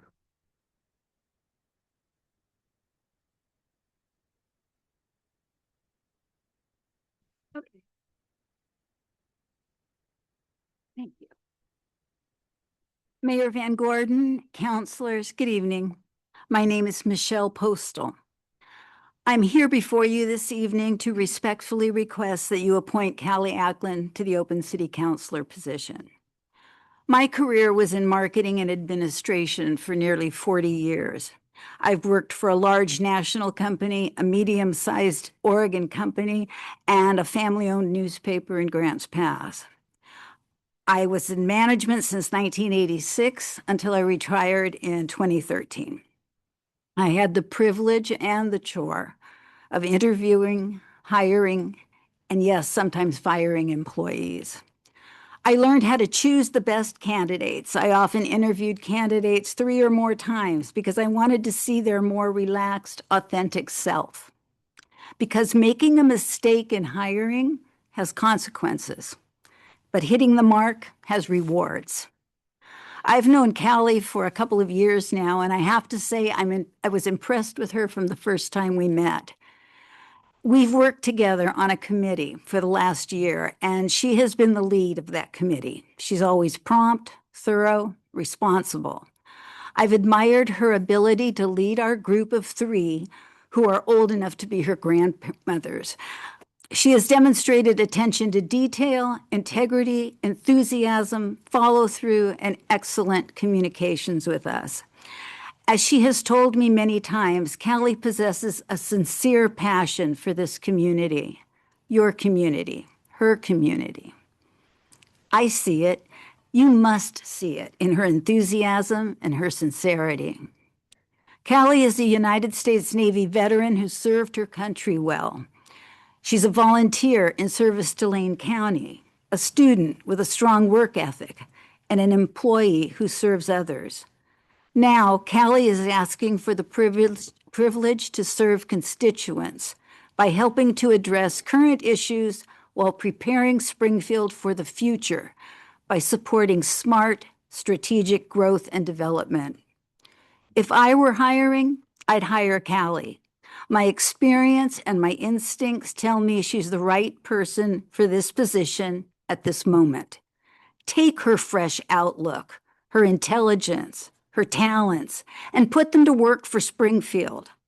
I know a winner when I see one, and Callie is a winner. Thank you. Thank you.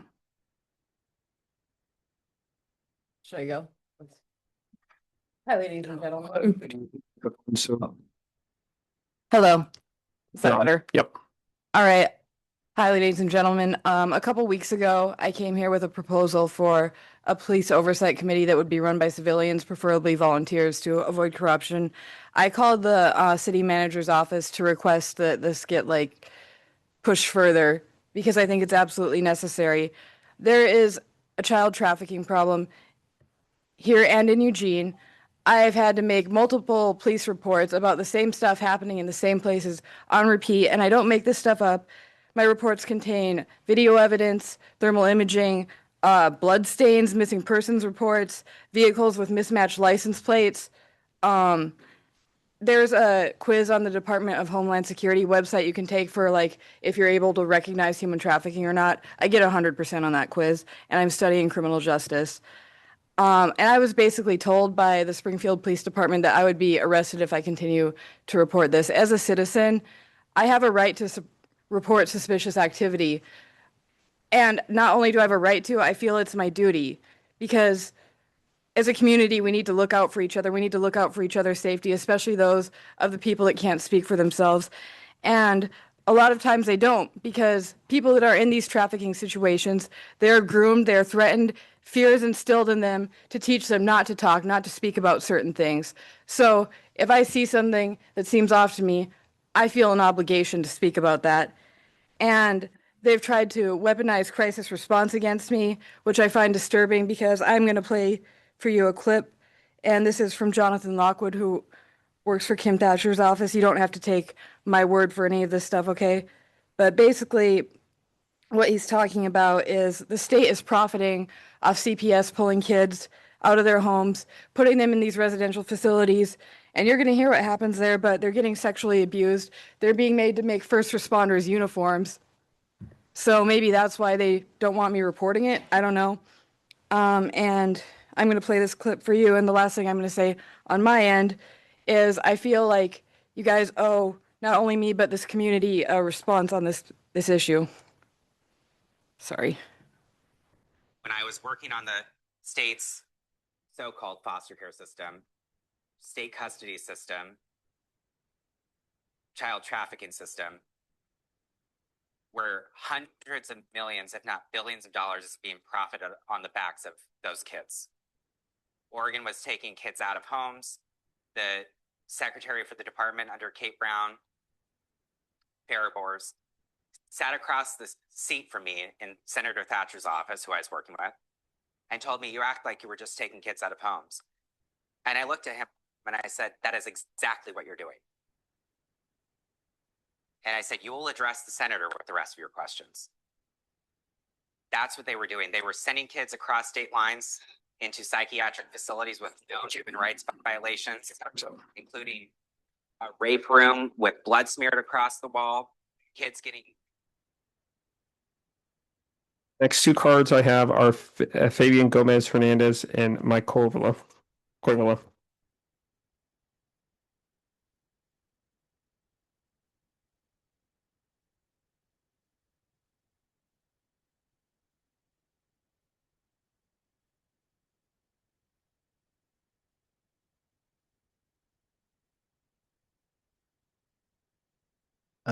Councilors, mayor, staff. I would first like to thank you all for the opportunity to speak in front of all of you today. I am here tonight to state for the record. Oh, sorry. My name is Fabian Gomez Fernandez. I am a resident of Ward 4. Again, thank you all for your time. I'm here today to show my strong support for Callie Ackland for the Ward 4 council seat. In the short time I have known Callie, she has left a tremendous impression on me. I have seen firsthand her ability to ensure that every voice is heard in conversations. I've also seen her ability to ensure that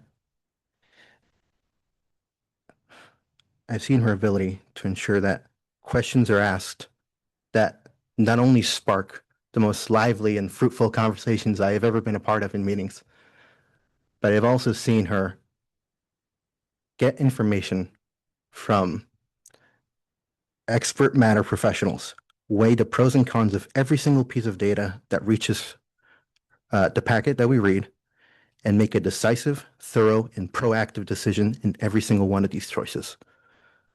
For these reasons and many more, she has gained the respect and admiration of many Springfield residents, me including. And this is why I would like to, again, advise you guys to please appoint Callie Ackland for the C4 ward position. Thank you. Thank you. I'm Mike Koivula. I reside in Ward 2 up on Kelly Butte. I'm coming here again to ask you to support Callie Ackland for the Ward 4 vacancy. There is no better candidate for this position. She brings a substantial resume as a veteran, a small business owner, and is knowledgeable about city government, budgeting, housing, and land use. She brings a perspective as a younger person and a renter that we don't have on the council. She studies all the information that's presented by staff, is always prepared for discussions, and actively seeks out information and takes the time to fully understand the issues that are facing the city. I have been particularly impressed with her work on the Planning Commission, especially when dealing with the state mandates for housing, transportation, and environmental regulation. I think that she's a really good example of a young leader in our community, and I would actually be honored to see her on the council. Thank you very much. Thank you. The next two speakers are Timothy Morris and Kai Fireside.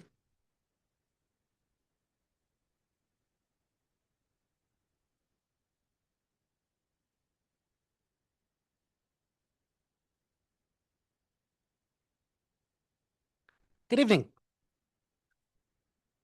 Mayor Van Gordon, councilors, thank you for the opportunity to speak tonight.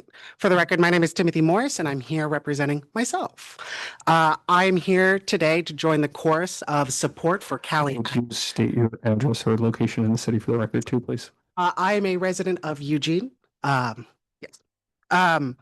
But I am here today to speak in favor of Callie Ackland and join the chorus of support for her. I will be brief. Callie has done her work in talking to community members, asking questions, and sharing her vision for what the city could look like. And in these conversations, in conversations with Callie that I myself have had with community members with Callie and with leaders across Springfield, there is a common thread that continues to come up each and every time. And Callie is asking this question: how do we make Springfield better for everyone? This is who you want by your side. A partner who supports vulnerable communities, a small business owner and veteran who has already given much to Springfield, and a well-informed leader who truly cares. I urge you to support and vote to appoint Callie Ackland to be on your side. Thank you. Thank you. My name is Kai Fireside. I live inside Ward 1. As you deliberate tonight over who to appoint to the open council seat, I ask that you consider the community. Of the applicants, there are two who I regularly see volunteering in our community, and I stick my nose in a lot of community business.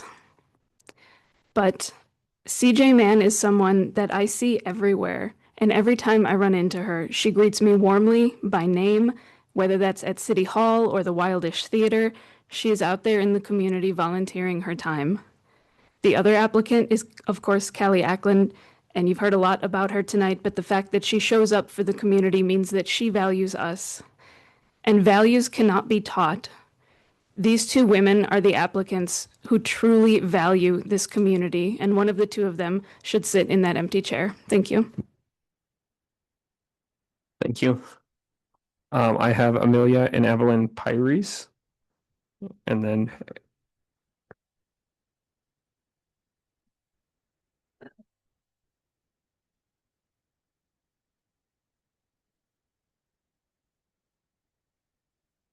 My name is Anli and I am 7 years old. I wanted to speak today because the library is very important to me. I like to go to the library, and a lot of kids, grown-ups, and even teenagers do too. Friends meet, kids read, and children play. The library teaches us things just like a school does. Story time is very very popular too, and my friends would be heartbroken if you took it away.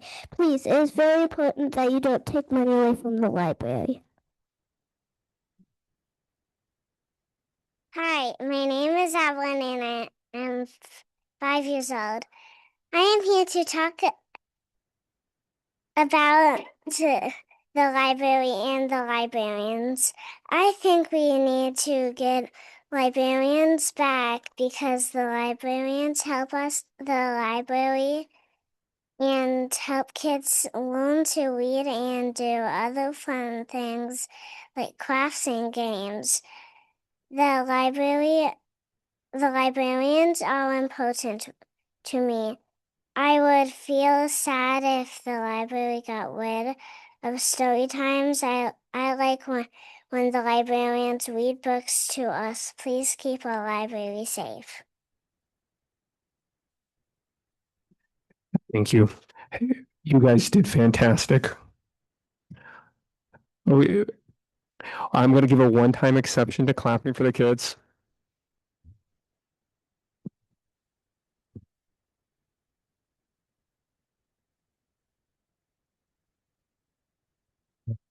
The next two cards I have are Ariel Sexton and Hava.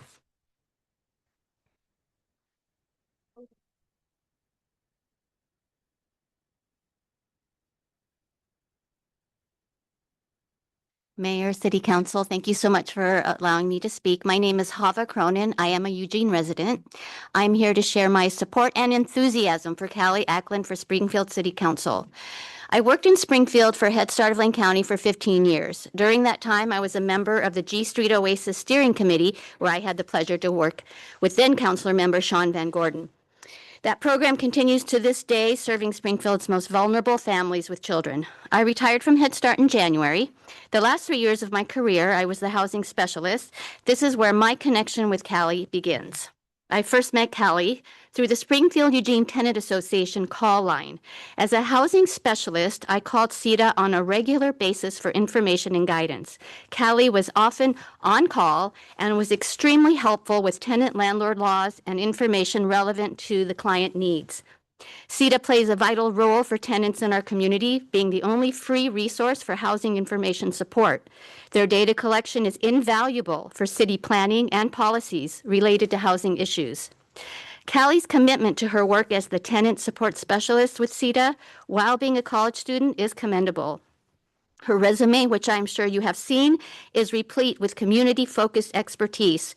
Her expansive employment and volunteer experience includes leading the Save the Library campaign here in Springfield, managing a smart reading program, ensuring voter integrity with the League of Women Voters, and owning 2 small businesses, and being appointed to the Springfield Planning Commission. And this is just a partial list. Callie also served our country in the United States Navy, translating highly sensitive communications under pressure for counterterrorism purposes.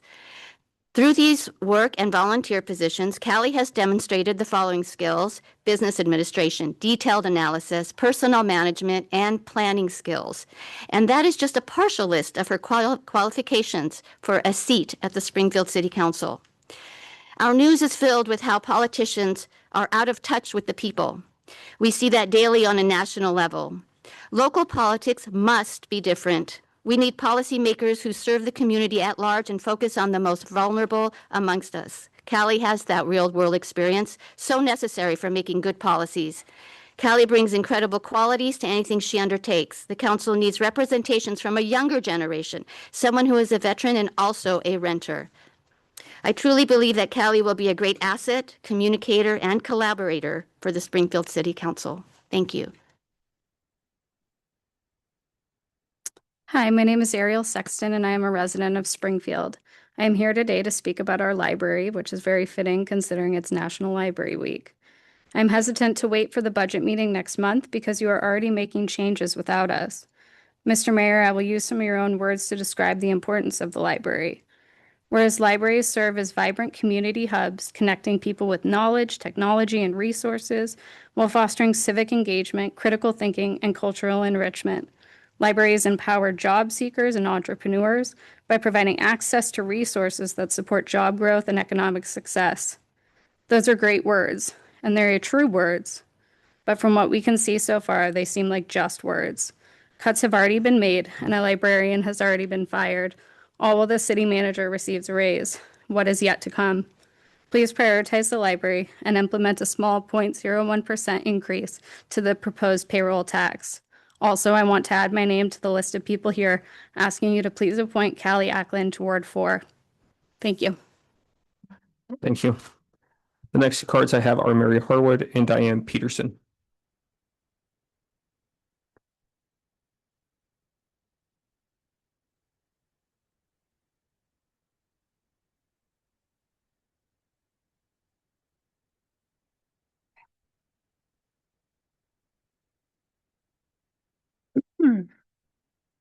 Mayor Van Gordon and members of the City Council, my name is Diane Peterson and I'm a resident of Springfield.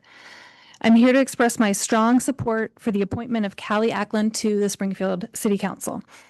Callie stands out for her consistent commitment to treating everyone, fellow council members, city staff, and the public with respect, politeness, and professionalism. In every interaction I've observed, she approaches people with care and a willingness to listen, regardless of political differences or personal relationships. I see this as a common thread throughout what I've learned about her work. Her background reflects both community involvement and thoughtful leadership. As a small business owner, she created a zero-waste store that became a welcoming community space. She organized events supporting local entrepreneurs and artists, hosted nonprofit meetings, and brought people together around shared goals. Her work earned recognition from a local city council for sustainable practices, showing her ability to build respect across perspectives. In her current role as a tenant rights specialist, Callie focuses on education and empowerment. She helps people understand their rights and engage constructively in civic processes. Her approach is collaborative. She listens, supports, and equips others to participate with confidence and dignity. Through her service on the Planning Commission, she has demonstrated the ability to weigh diverse perspectives and contribute thoughtfully to decisions shaping Springfield's future. Combined with her military experience, she brings professionalism, discipline, and the ability to work effectively within complex systems. Across all of her work, Callie consistently shows a belief in treating people with dignity and making space for every voice.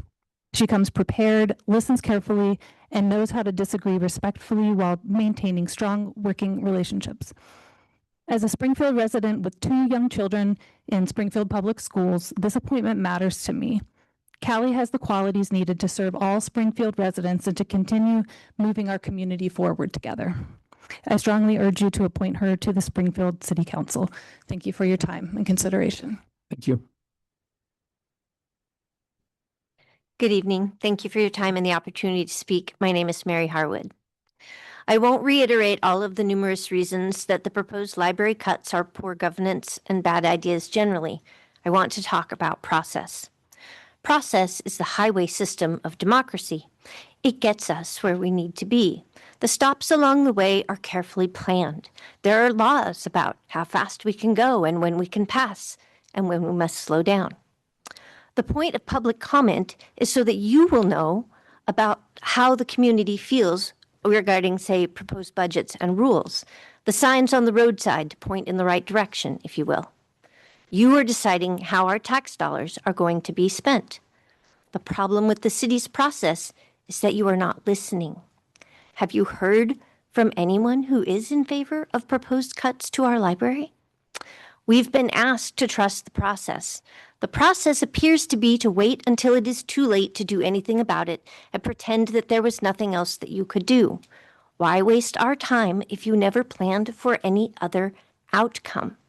Deflecting responsibility and accepting predetermined outcomes are not the same as having no options. You alone are responsible for this decision, not the city management, which has already begun to implement the budget cuts, proposed cuts, 2.5 months before the proposed budget cuts are supposed to take place and weeks before formal public comment and voting will take place. Taking action before voting makes the public comment process pointless. For the council to passively allow this to happen is the same as giving your wholehearted approval. If you act or do not act, both are decisions. It is not too late to change course. These cuts are not inevitable. Many alternatives were shared with you tonight when you listened to comments regarding the payroll tax.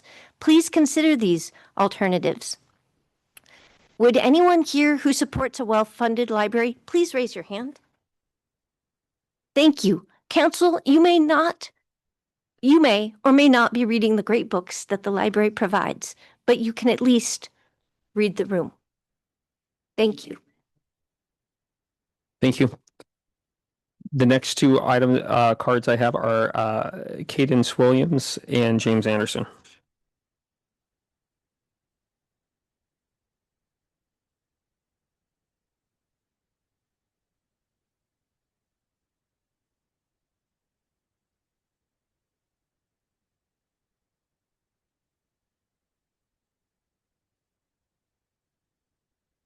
James Anderson. I live in Springfield, Ward 4.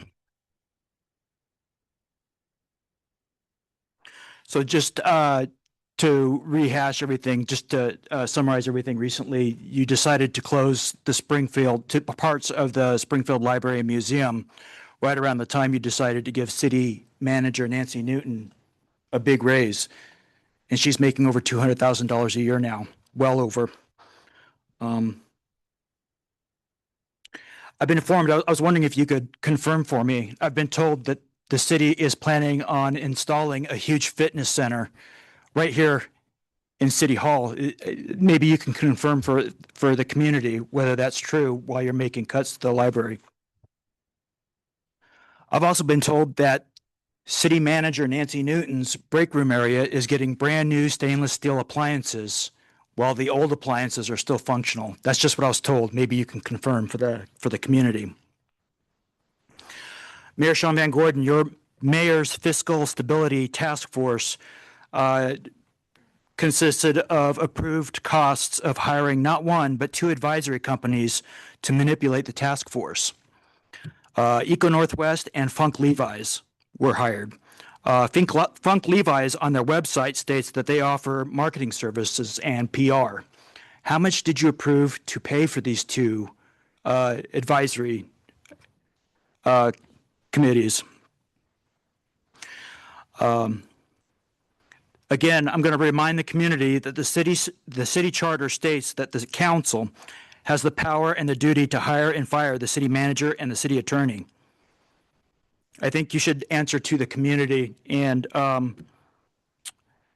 see what they want you to do. You're supposed to serve us.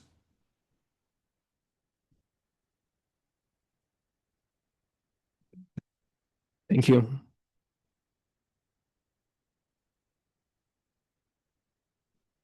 Hello, my name is Cadence Williams. I live and work in Ward 4. And I am here to emphatically endorse Callie Ackland to City Council. I've worked directly for her on several different projects and observed on a daily basis the leadership, the integrity, the discipline, and community-based thinking that I believe is critical for the role that you are looking to fill for our city. Callie grew up in Kaiser, Oregon, actually, only an hour north of us here in Springfield. Pretty similar city dynamic of a bigger city capital next to us as the smaller city to the side. You can look back to as young as 15 years old to see a demonstration of her relentless grit and care for others when she started her first business, Grab-A-Gown, which was a shed in her backyard converted into an affordable formal dress rental shop with thrifted and donated items. After serving in the Navy, as many people mentioned, she then launched Hippie Haven, a zero-waste store and community space. Her commitment to sustainable business and operations earned the store an award, and I saw firsthand how she supported other small businesses through mentorship and practical help. Callie's approach to tenant advocacy is equally pragmatic and empowering. Since October 2024, she has worked at CETA as a tenant support specialist, coaching tenants on self-advocacy and connecting people to services without judgment. The perspective and firsthand knowledge is direly needed on our council, as almost half of our residents are renters, including myself. Her ongoing studies in political science with minors in sustainable business and climate studies reinforce her hands-on experience that she is already bringing to the table. Callie's priorities in housing justice, small business development, and community building aren't abstract to her. These have been part of her daily life for years. I've watched her organize volunteers for various causes, run voter registration drives, support youth development programs, and contribute to Lane Community Health Improvement Plan. She leads by example and brings people together around realistic and compassionate solutions. In my opinion, no other candidate demonstrates the same lifelong commitment to serving others. Active patriotism, genuine leadership, visionary outlook, and determination to get things done.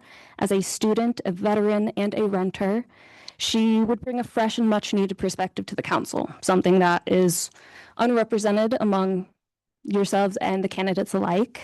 And I think you'd be hard pressed to find another all-rounder capable of juggling the nuances of policy and people management needed for such a position like this.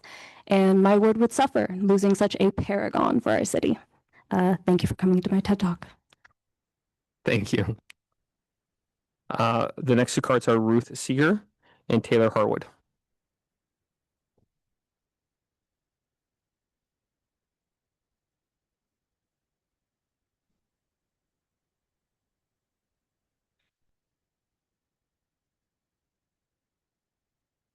Good evening. My name is Ruth Seeger and I live in Eugene. I'm here tonight to support Callie Ackland, like a whole bunch of people in the room, which is fun to see. Callie is interested in your vacant Ward 4 position on the City Council here in Springfield. Callie is hardworking, she's honest, she's reliable, and she's effective. I met Callie for the first time just about a year ago. We volunteer together now at a nonprofit, nonpartisan organization here in Lane County. And upon joining, Callie stepped right up to take on some work that was in need of some serious leadership. She has outperformed my expectations in a large way. She's done so with efficiency, collaboration, and abundant kindness. She works well with others. She is a good listener. She is conscientious about time management in scheduling both herself and others. She stays on task. She excels at comprehensive follow-up. I can say without any hesitation that Callie would be a terrific asset to the Springfield City Council. And in my opinion, she is one of Lane County's emerging next generation leaders. I refer you to the letter I submitted on March 2nd for additional information, and I thank you so much for the opportunity to be here tonight. Thank you. Hi again. My name is Taylor Harwood. I live in Ward 3, and I'm speaking tonight on behalf of myself and not my employer. I recommend that you all appoint Callie Ackland to the vacant Ward 4 seat.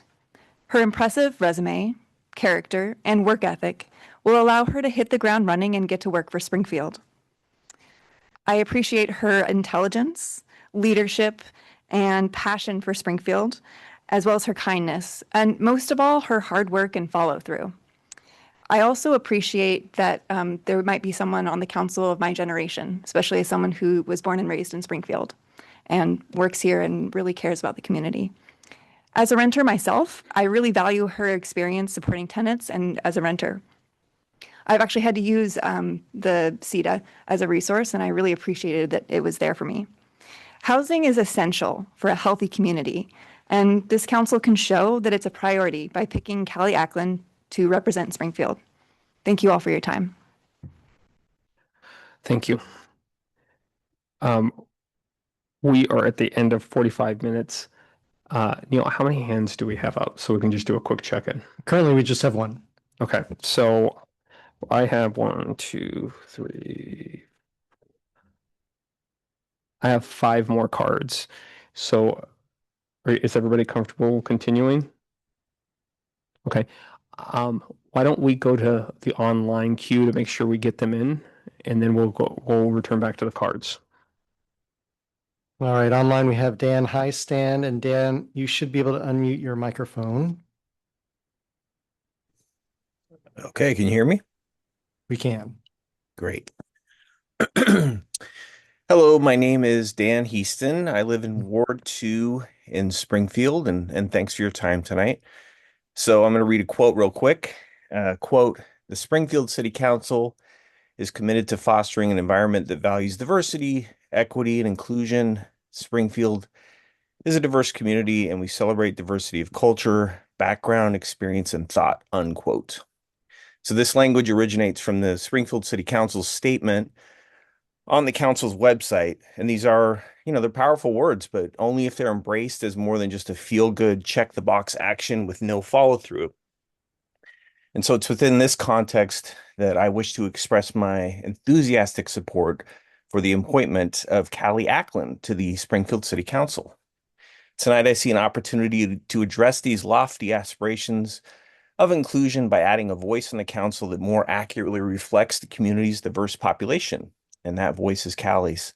Like approximately 45% of our Springfield friends and neighbors, Callie's a renter.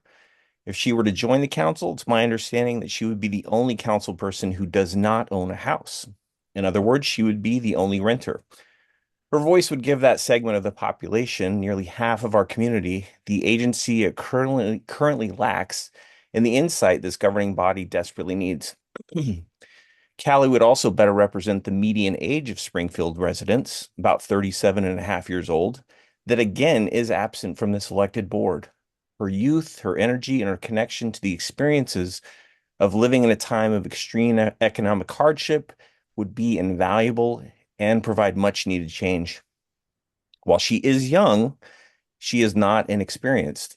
She's a former small business owner, a Navy veteran, and most importantly, a tenant rights specialist with the Springfield Eugene Tenant Association and a member of the Springfield Planning Commission.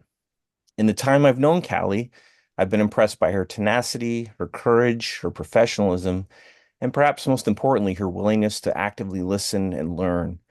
I think it's obvious by the many comments tonight. It's been incredible, actually. I'm not alone in these feelings. So summing up, if the council seeks to live by the lofty aspirations it purports to embrace, you will appoint Callie Ackland. Thank you. Thank you. Do we have any other hands? No other hands. Okay, then we're going to go back to the cards. Tasha Cardona and Sean Daniel.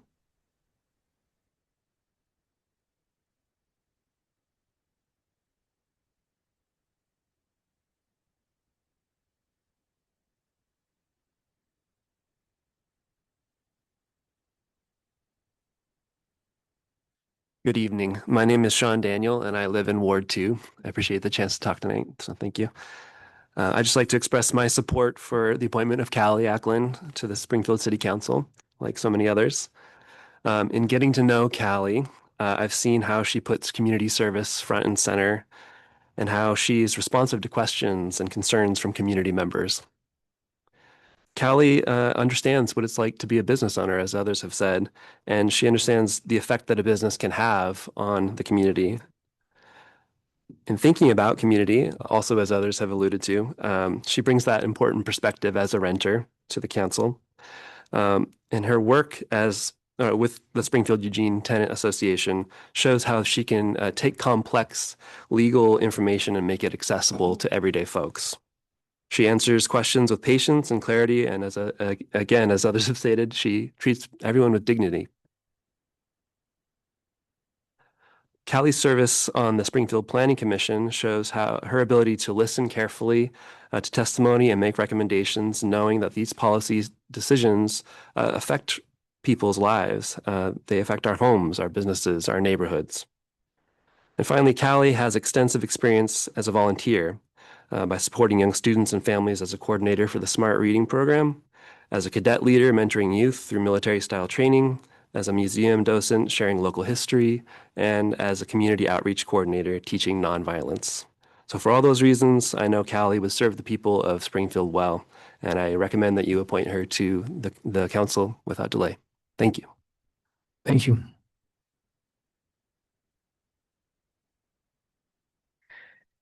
Hi, I'm Tasha Cardona. I live in Springfield in Ward 3. 10 years ago, I chose to live in Springfield really very intentionally. And I'm really proud to be a community member and to have built a life in a community here. One of the main reasons I felt at home in Springfield is because I could see and experience a society with a robust middle class.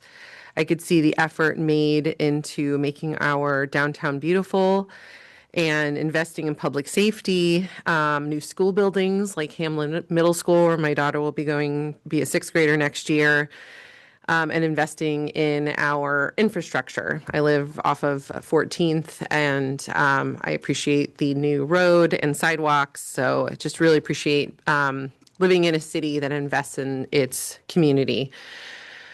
So that's why I felt compelled to express, and I have in previously and will continue to do so, my deep concern when I learned of the catastrophic budget cuts made to the library.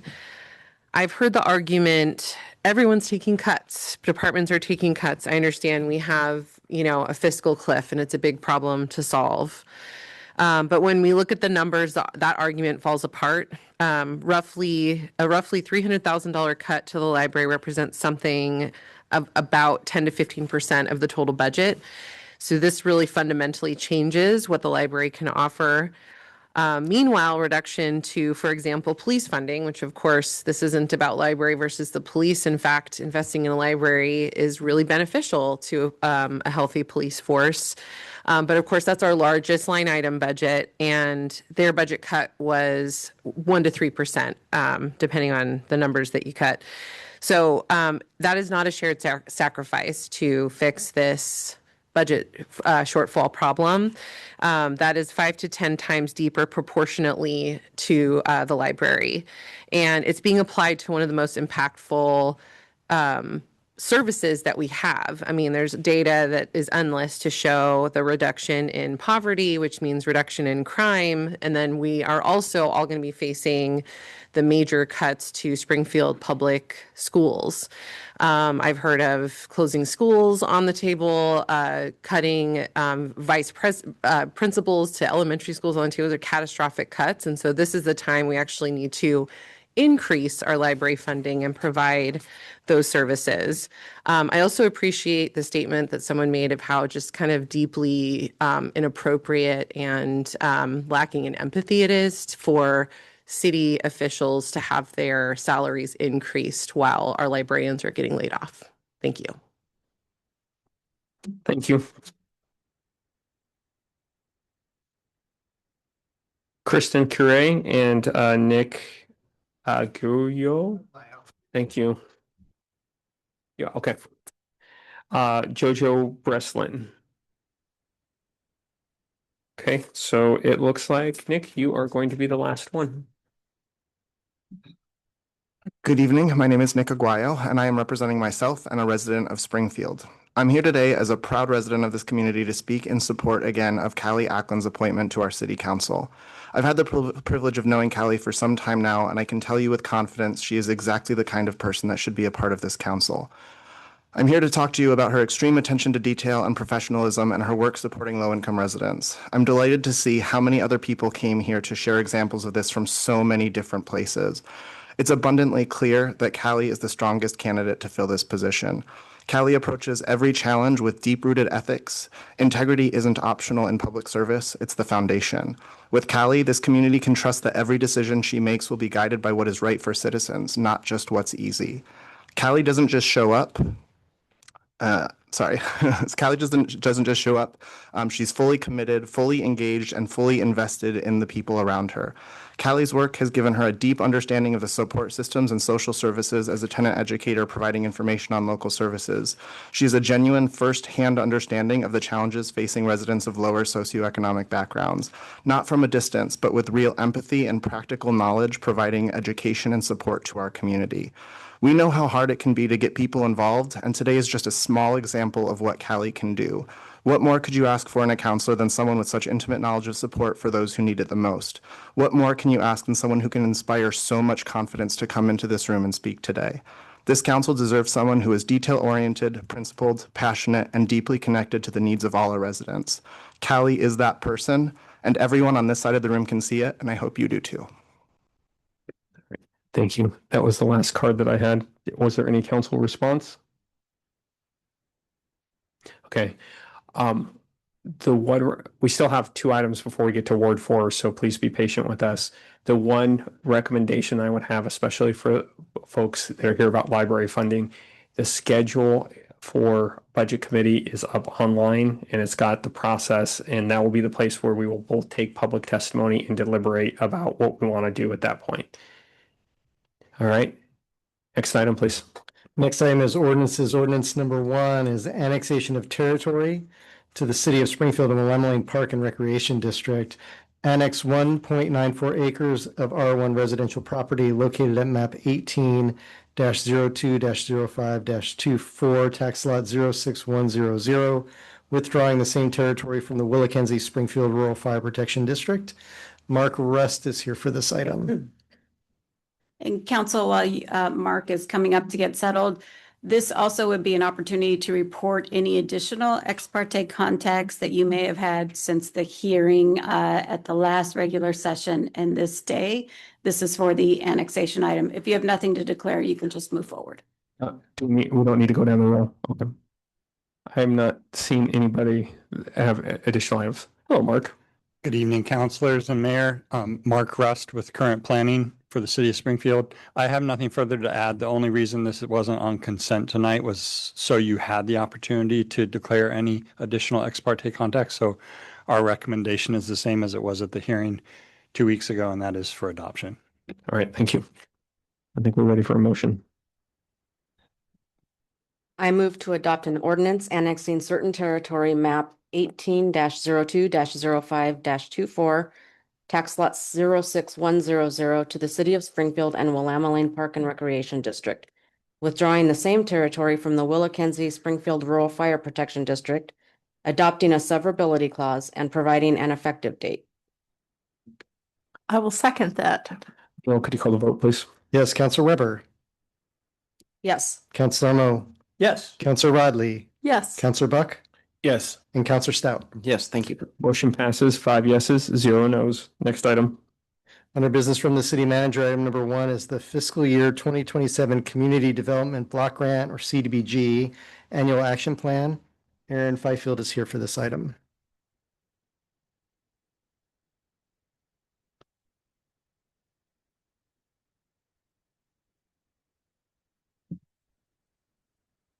Good evening, Mayor and Council. I'm here tonight seeking your approval of the fiscal year 2027 Community Development Block Grant Annual Action Plan.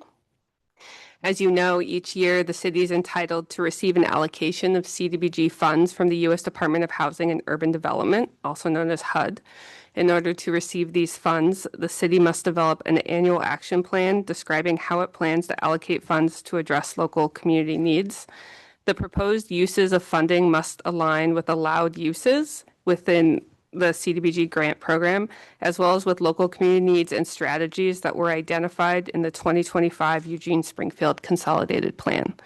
As we talked at the last work session on February 23rd, the annual action plan activities need to align with the strategies in the consolidated plan, but they can only be those are only CDBG funded activities. The council does a number of other strategies in your work beyond the CDBG funding that also align with those strategies. For fiscal year 2027, Springfield is projected to have a total of about $550,000 in CDBG funding available. And as part of our community participation process, the council's Community Development Advisory Committee has met twice and held 2 public hearings. They met on January 28th. They met again on April 8th. In between that, we came to council for your direction on putting out the draft action plan. That action plan was put forward for 30 days. We received 2 public comments. Those public comments are included in the packet. Those comments were addressed at this Community Development Advisory Committee meeting on April 8th, and the committee has put forward a recommendation for allocation. To sum up, the CDAC is recommending allocation for this year's action plan for 3 activities. One, for the home repair program, about $362,000. As you know, the home repair program helps fund low-income homeowners with needed home repairs and maintenance to address issues of health, safety, and accessibility. Homeowners must earn no more than 50% of the area median income. The CDAC is also recommending that the CDBG funds go toward supporting the human services system. This is the city's contribution of CDBG funds to the Lane County Human Services Division. And finally, the CDAC is recommending that the grant also support the administrative and planning of staff that goes into administering the grant. I'm available if you have questions. Councilor Rodley. No questions. I promise I will not pick on you about wanting more of this and more braided of that.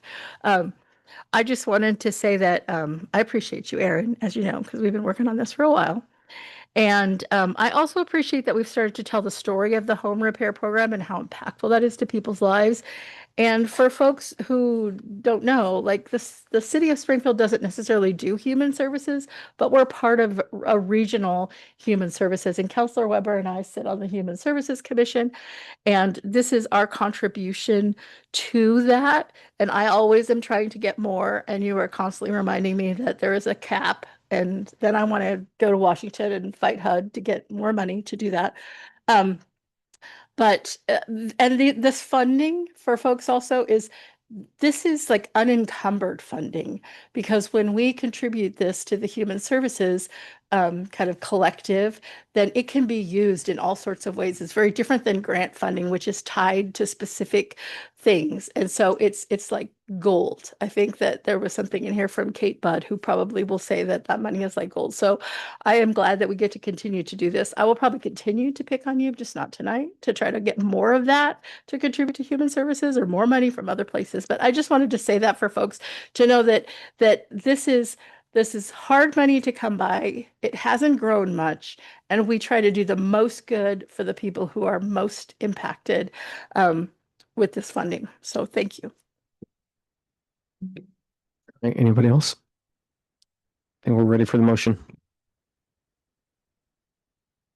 I move to approve the fiscal year 2027 Community Development Block Grant Annual Action Plan and authorize the city manager to execute all documents needed to give effect to the city's agreement with the U.S. Department of Housing and Urban Development for these funds. I will second. Well, could you call the vote, please? Yes, Councilor Weber. Yes. Councilor Mo. Yes. Councilor Rodley. Yes. Councilor Buck. And Councilor Stout. Yes, thank you. Motion passes, 5 yeses, 0 nos. Next item, please. Any other business from the city manager? Just very quickly, I also want to echo Councilor Rodley's sentiments about Aaron's work with the CDBG plan. It's really hard to administer these federal programs, and it seems like the paperwork and red tape gets increasingly more each time. And so, Aaron, thank you for that.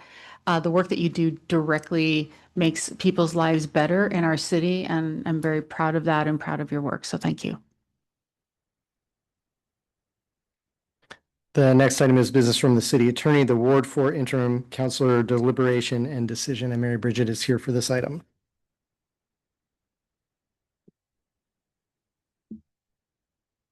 Good evening, Mayor and Council. I'm here to facilitate the next item, which is the deliberation for the Ward 4 vacancy. I have a few procedural matters before you get going on the deliberation. One has to do with the public comment in the packet. For this vacancy, we tried to collect public comment and then include that in the packet, and that would be written comment that came into councilors or the city manager's office. It should be reflected in the packet. If it's not in the packet, I do want the public to know that it did get forwarded to the council. So if it didn't make the cut for getting published in the packet, those materials did still get to the decision makers. Also, before you start your deliberations, I'd like to have a conversation about voting, so you can get that part of it out of the way before you move on to your discussion. So this item tonight for a filling a ward vacancy requires a vote of 4. There would be 5 votes. It's an uneven number, so the mayor would not vote in this because he would not be breaking a tie.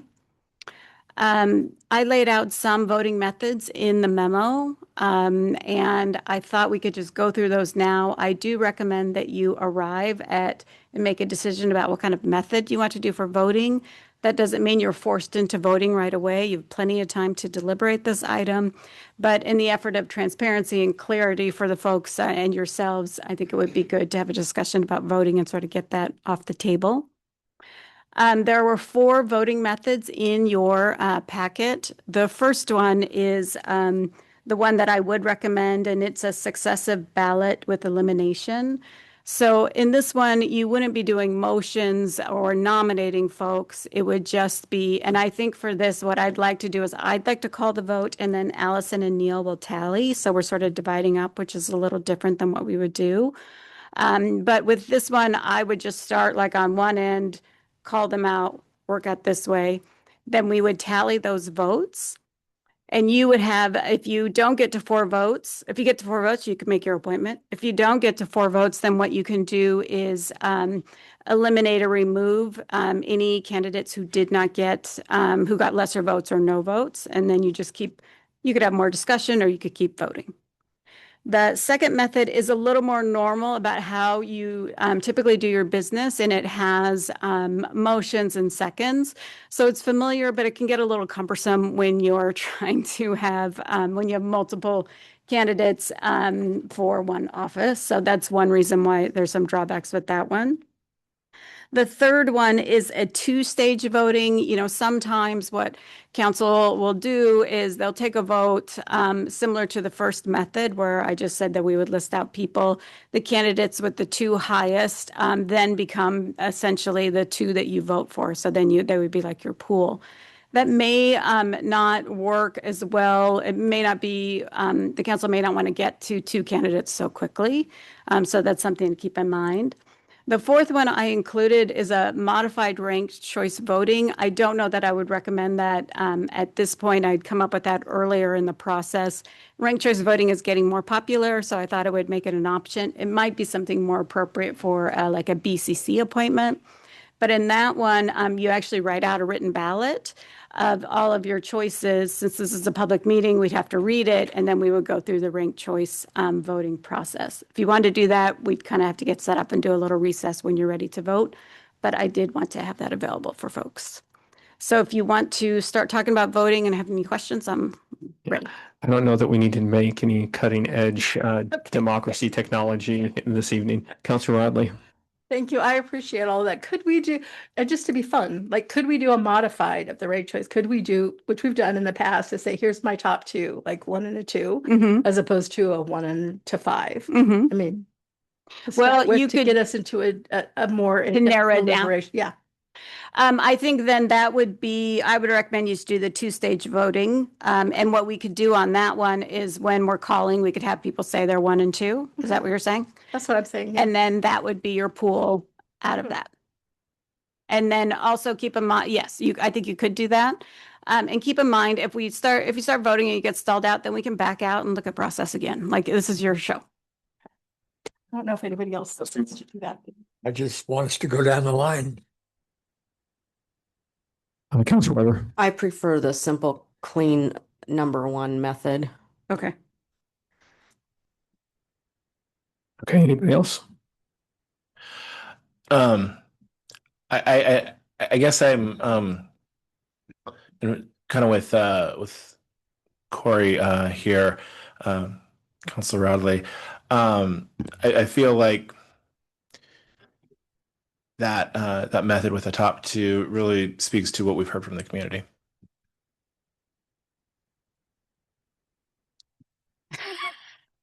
Being put on the spot, I would actually join with Councilors Rodley and Buck on this one. Okay.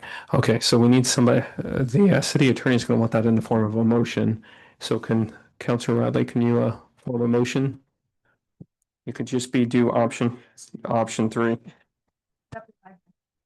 I move that. Back on. Oh, thank you. I turned it on, you turned it off. I move that we, in our deliberation voting, we list our first and second choice on the first round. I second. Okay. Before I ask for somebody to call the vote on this, Mary Bridget, could you clarify if under this voting, does the who you list first matter? I just, No, or we're that's a just good- trying to pool them. That's a good point. I don't think it does matter. I think you're just getting a pool of two candidates that you vote on further. If that's my understanding, Councilor. Yeah. I'm kind of seeing head nods that we're all working under the same assumptions. Okay, so I don't know who's going to call the vote here. Well, I could do it since I'd say. So, okay, so we have a motion on the floor to do a modified two-step stage voting where the council, when their vote is called, they'll name two people. Is there a second? And there was a second. Councilor Buck, I'm sorry. Okay, and I'll go ahead and start to count the vote, and I'll just start here. Councilor Buck? Well, I'm in favor of looking at Callie Ackland. No, we're Just doing the motion, the process. just need a motion to do the process. Just yes or no. Yes. Councilor Stout? Yes. Councilor Weber? Yes. Councilor Radley? Yes. And Councilor Mo? Okay. Now, I will be quiet and or unless you have a question, you can deliver. I just wanted to speak to the process before we do the vote. Go for it. If I can do that. I wanted to, there's a few things I want to say about the process. First and foremost, I would like to thank Allison for tracking all of the emails. It was, we got them to personal emails. They came in all the different ways. I know that I saw some of those emails probably 10 times as we were all trying to be as transparent as possible. So I really appreciate Allison and the city manager's office trying to keep them as tidy as possible for us. The other thing I want to say is I was not here for the interviews, and there were community members who did notice that and had opinions and feelings about that. I had surgery that morning, so and was unable to get here in time, but I did watch all of the interviews the next morning, first thing. So, and I'm probably not the only one who feels like we had such an incredible pool. It's very exciting. In Springfield, often we have people who run for offices or are appointed without, and not to pick on Councilor Buck, but, are a one person, so it just makes the democracy and the process so much better to make this very difficult to choose. So it was great to watch all of those. I also want to say, which I think is interesting, and I just want to say it out loud, in the times that I have been on council and we've had input, I don't know that we have ever had so much input from Eugene, that Eugene had such strong opinions about who we put on our city council. I'm not sure how Eugene would feel if we had strong opinions about who we put on their city council. So I found that to be a very interesting new development. I don't know if it's a predictor of the future or just unique to this, but mostly I just really appreciate staff for trying to keep us on task as we move through this. So thank you. All right. Anybody else want to make comments? So the plan looks like you're going to give your top two. We're going to narrow the pool, and then we're going to deliberate some more if people have other things they want to say. Okay, I think we're ready. Okay, are you ready? All right. Okay, I will start the first vote. Councilor Buck? All right. So, okay. We're nominating my top two this time. Okay. I got it right. So, my top two are Callie Ackland and Luke McAllister. Thank you. Councilor Stout? My top two are Ms. Quadros and Mr. McAllister. Based on community feedback alone, Callie Ackland and Luke McAllister would be my two choices. Councilor Radley? My top two are CJ Mann and Callie Ackland. Callie Ackland and CJ Mann.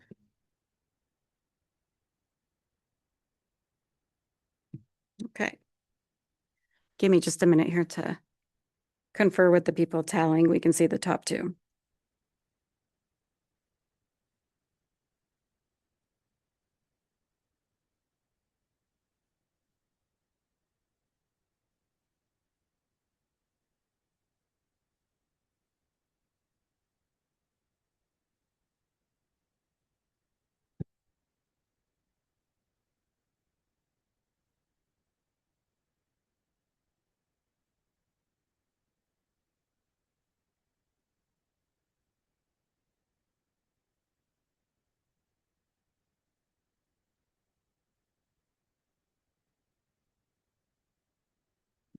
Okay. The tallies are 4 for Callie Ackland, 3 for Luke McAllister, and 2 for CJ Mann, 1 for Quadros. Okay, so that would mean that we would effectively talk about Callie and Luke next. Before we do that, I want to thank Jill for applying. Like, your commitment to this community. It really has been noticed as we've read additional material. And then CJ, who is the ever-present volunteer, your commitment through Willamette Lane and on the Wildish Theater, I noticed that and I appreciate it. Yeah, go ahead. And I would just like to say to CJ that I have been honored to vote for you twice for this position. So, and the other thing that I was going to say in the process is, please run. Like this appointment is just through November. So if this is something you're passionate about, and as somebody who probably never could have gotten appointed to city council and had to run for it, please run if it's something you want to do, and just come on out and we'll do it. Okay, now that Councilor Rodley brought that up while we're getting organized, you make sure you check the calendar. It's like August when you have to file. So, okay, Councilor Buck, go ahead. I want to say that, one of the things that I appreciate is the community really asked us to invest our time in looking at this, not only through letters, phone calls, other communications, and so did the candidates themselves. Taking the time to meet with all of us and get a sense of what's it like to be on this side, and do I really want this? Because that was my question. If we appoint you, are you sure you really want to be part of this? And I was able to ask that question to my top 2, and they both said, yeah. So, and I appreciate that. I think we could have picked probably 3 or 4 really good candidates out of this pool. And so thank you, Springfield, for all of your feedback. This was not easy. Okay, Bridget, do we need to select a different voting method, or can we just go down the road? If you're ready to vote, I can just, we could do a vote now unless there's further discussion or deliberation. To add, are people ready to give us their top selection? I think we're ready. Okay. All right. I will start working on my left. Councilor Buck.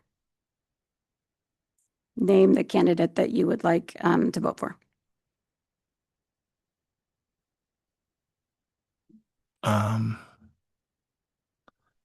It's very hard for me because I want them both. I think probably based on all the feedback, I would have to say Callie.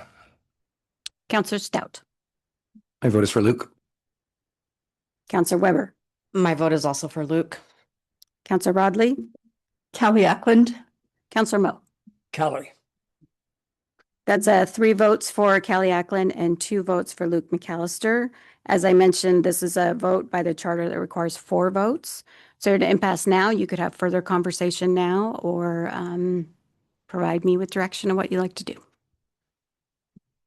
Well, we can't stall till November, so we got to make a decision somehow. Does somebody want to jump in here about either the logic about why the person they had was first, or Councilor Weber?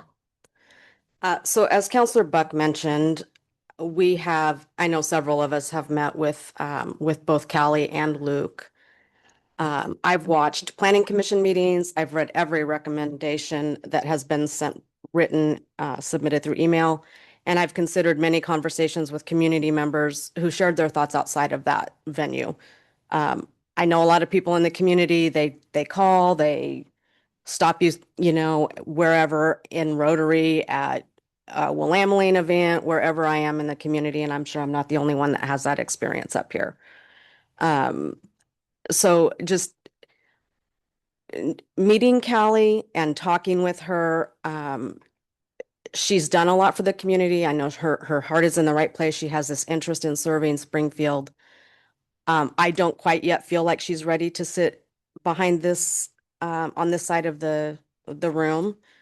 For 6 years, I have, and I understand that people don't necessarily agree with this, but I do know Luke. I have watched him for 6 years grow into the leader he is today. He didn't start there. He has taken 6 years to really work through a lot of different situations and become the person he is. He is a small business owner. He really does invest his time in this community and his money in this community. He cares about this community a lot, and I just want everyone to know that. I've watched him navigate challenging situations personally and professionally with humility, with grace, with curiosity, and with respect for differing viewpoints. He has a genuine desire to find the best possible outcome, and his professional experience, volunteer service, and fresh perspective will be valuable in the discussions that we're facing in the near term. Councilor Buck.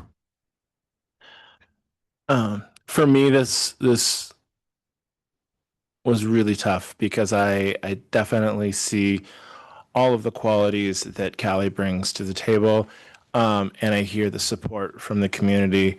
And maybe what's not presented in the public view, you've seen it in the packets and things like that. But it's also, I think there's a strong argument for Luke as well.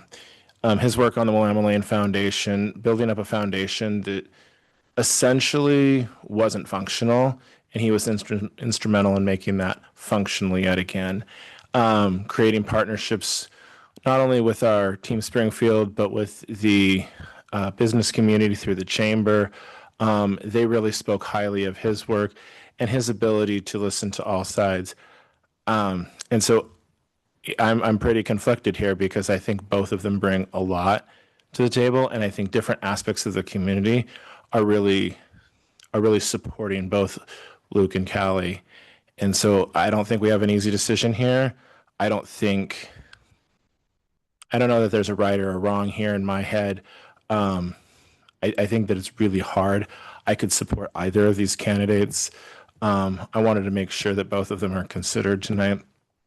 And so those are the things. And I also want to say that I see the same things from Callie when she asked for feedback. What can I do differently? I gave her some feedback, and then she implemented it. And so I think that really speaks strongly of a person that's willing to take feedback, even when it means I have to change course. So for me, I could support either of these candidates really easily.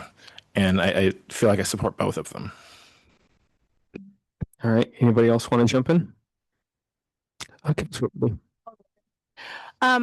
I think that one of the things that for me was a consideration in thinking about Luke is we already have very strong Rotarian representation on this council. And thinking about having diversity of perspectives, and as someone who for the majority of their adult life was a renter, probably longer than some other folks have been renters, it is a perspective, and I appreciated that about when we had Councilor Pitts, is that was would come up when we would talk about that. So I do appreciate that perspective. So I think that's part of it for me, is that there's this fine line between this work is very relational, and so we need people that have relationships and who are very grounded in Springfield, and it's helpful to diversify that as much as possible, which is why I'm supporting Callie. Did you have anything you wanted to add, Councilor Will? Let's get moving. I'm vote for Callie. Okay, Councilor Weber. Just in response to Councilor Rodley, I don't know how the Rotary factors into this. I mean, that's just an organization people serve in. It's a place to become a member, part of the community. Every Rotarian does that in a different way. They're involved in different spaces. They become people of really value community service in a huge way. And that's really the only kind of crossroad I see there. I also was a renter for many years. I have a son and daughter who both rent. So I do think that we have that viewpoint on this council and an appreciation for what it means to be a renter and how challenging that really is in today's world. I don't think we're missing that perspective. All right. I think we're going to try this again and see if and see where we're at, unless anybody wants to add anything else. Okay. Let's try it again. Okay, let's try it again. All right, I'm starting the second vote. Counselor Buck,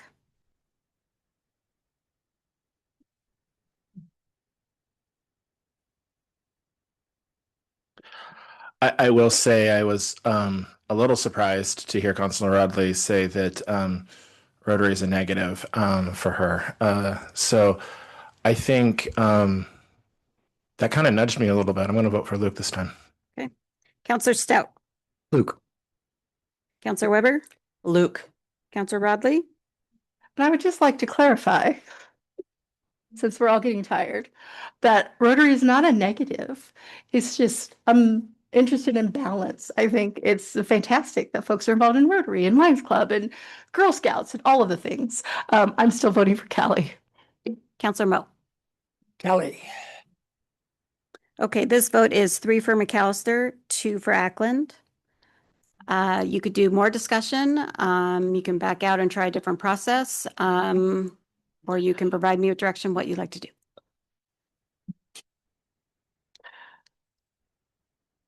I think it depends on, I'm looking at people to talk about how hard they're dug in here, right? Because we got to figure out a way through this. Our responsibility is to choose somebody.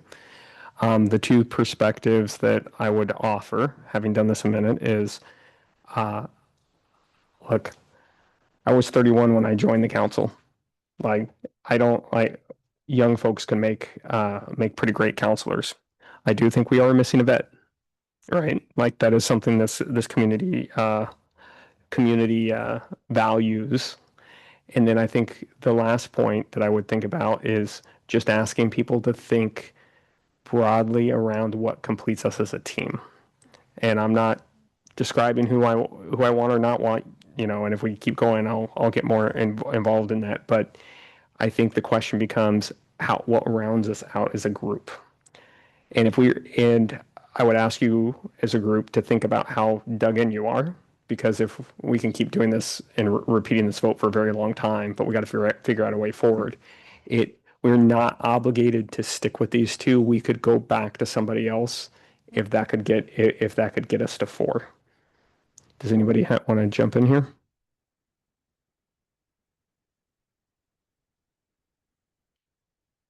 Yeah. Oh. I guess the only thing that I'll say is, out of the 5 of us, I think I'm the least dug in here.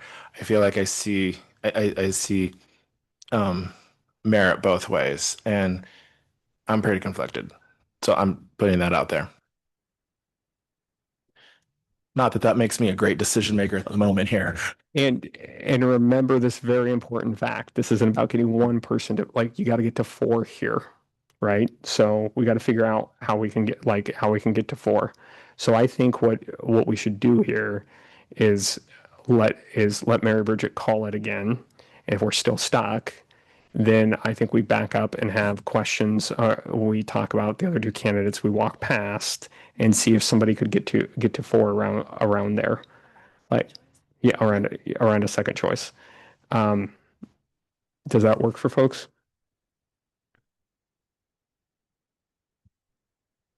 Okay, so I will call the vote again between the 2 candidates, Ackland and McAllister. Counselor Buck. I'm going to stay with Luke for right now. Counselor Stout. Luke. Counselor Weber. Luke. Counselor Rodley. Callie. And Counselor Mo. Callie. Okay, so now, as the mayor discussed, we can back out of this voting method. You can have further conversation about all of the 5 candidates, and then just tell me when you're ready to do a vote, and I can do the vote with the same method where I just call. Counselor Rodley. Okay, this is exciting. If we were to pull off the top 2 and go to a second choice, I think my second choice would be CJ.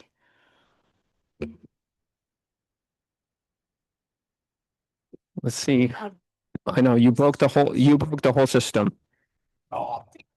So before we start calling out names here, I think people got to jump in to see what they think is a way forward, right? Again, we're not creating obligations for herself. We're not going to stumble into appointing somebody by accident. But if we can't, if you're so dug in that we're not going to move on the top two, I think the question I have is there somebody on the bottom? Is there a third person who's your third person? And maybe we can have Mary Bridget just ask for your third person and just take a temperature check to see if maybe there's a path there. Okay, so then now I will call the vote in the same order, asking for what Mayor Van Gordon has termed as a third person, so not one of the two top candidates. Councillor Buck. I just want to clarify, Mary, here. I'm voting for someone other than Luke and Callie because they're our top right? two. So the next one. Yes, and I want to be very clear on this. I'm just asking for who people's third person is so we can talk about that person. If somebody stumbles into 4 here, right, we are saying they're not going to get appointed. Correct. I would think of this as like a straw man ballot where, like you said, you're just taking the temperature to see if there's if 1 or 2 candidates emerge that are different than the other 2. I'm just going to trust I don't understand, but I'm going to trust the process here, and I'm just going to make my vote. So if I was going down to number 3, I would probably look at CJ Mann. Okay, Stout. Hard pick, but I'd still stick with Ms. Quadros. Weber. Jill Quadros. Radley. CJ Mann. Mo. I don't have a third person, but Jill would be that. Okay. So that's by my count 2 for this straw person ballot. 2 for Mann, 3 for Quadros. Is that right? My math right there. Okay.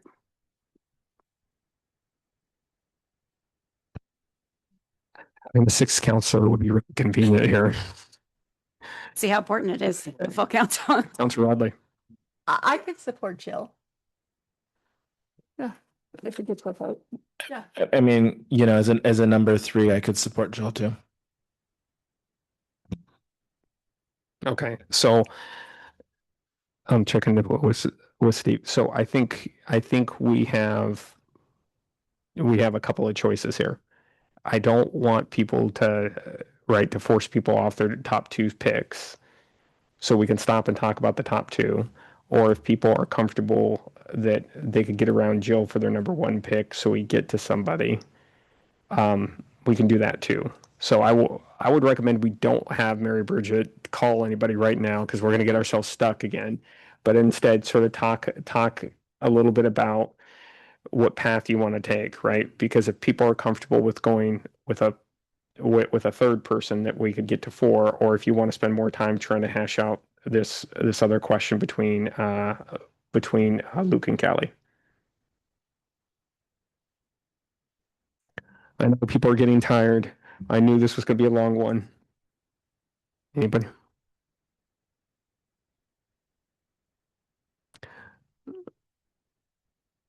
Okay, Councilor Weber.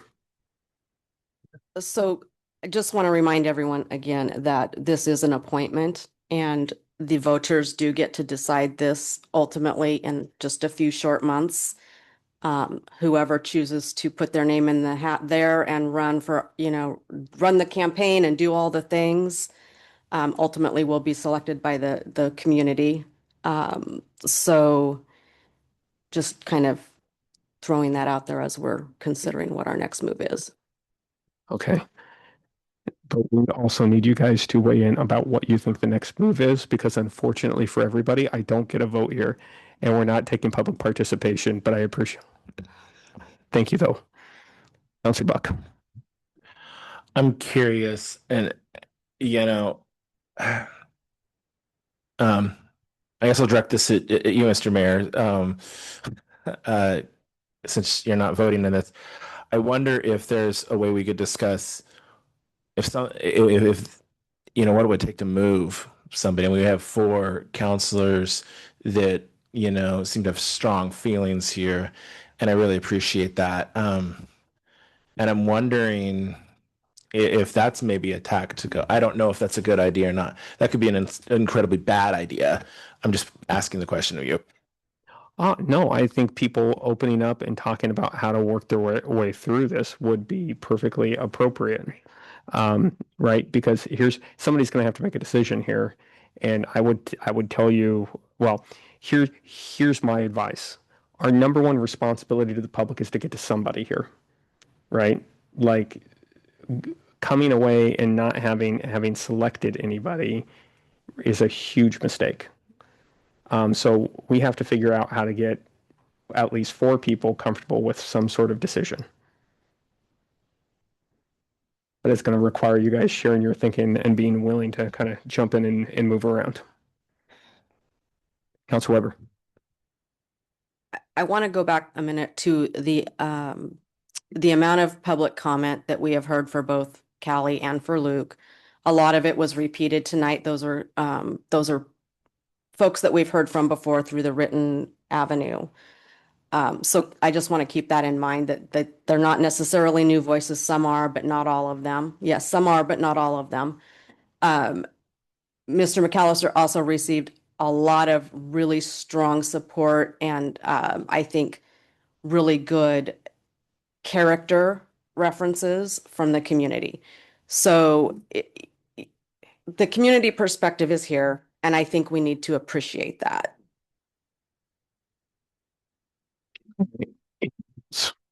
We're looking for Councilor Rodley. And I completely agree with Councilor Weber. I think having the community perspective has been very, very robust. And we also got several letters for Jill, I would say. So that's real too. And I also appreciate Councilor Weber talking about the fact that this is like a 6-month appointment or so for somebody to run for this is also fantastic. And it'd be great to see 3 or 4 people run for the seat as well as try to go for an appointment. So I just wanted to just second that and say that the community involvement has been fantastic. All right. Anybody else want to jump in here? So I think I'm looking for feedback on 2 paths. Do you want to vote on your top 2 again, or can people rally around a third choice here?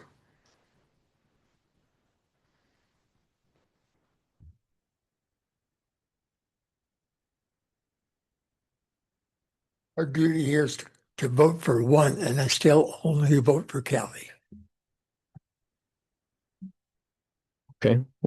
What about for this side?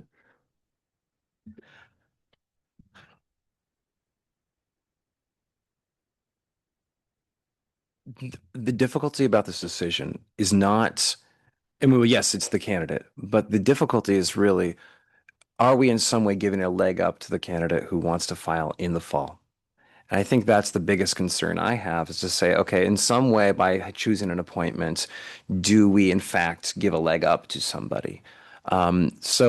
If our council, and this is one of those things where I've had to learn how to work together with this group, and my respect for my colleagues has grown tremendously.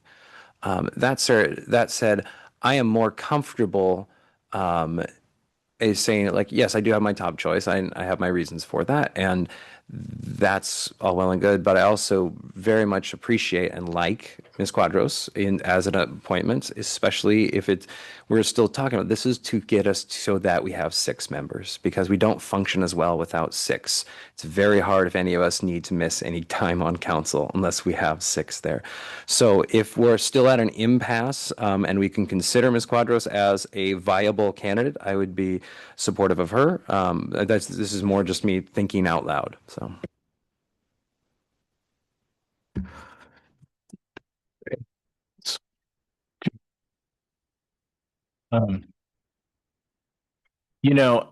I think that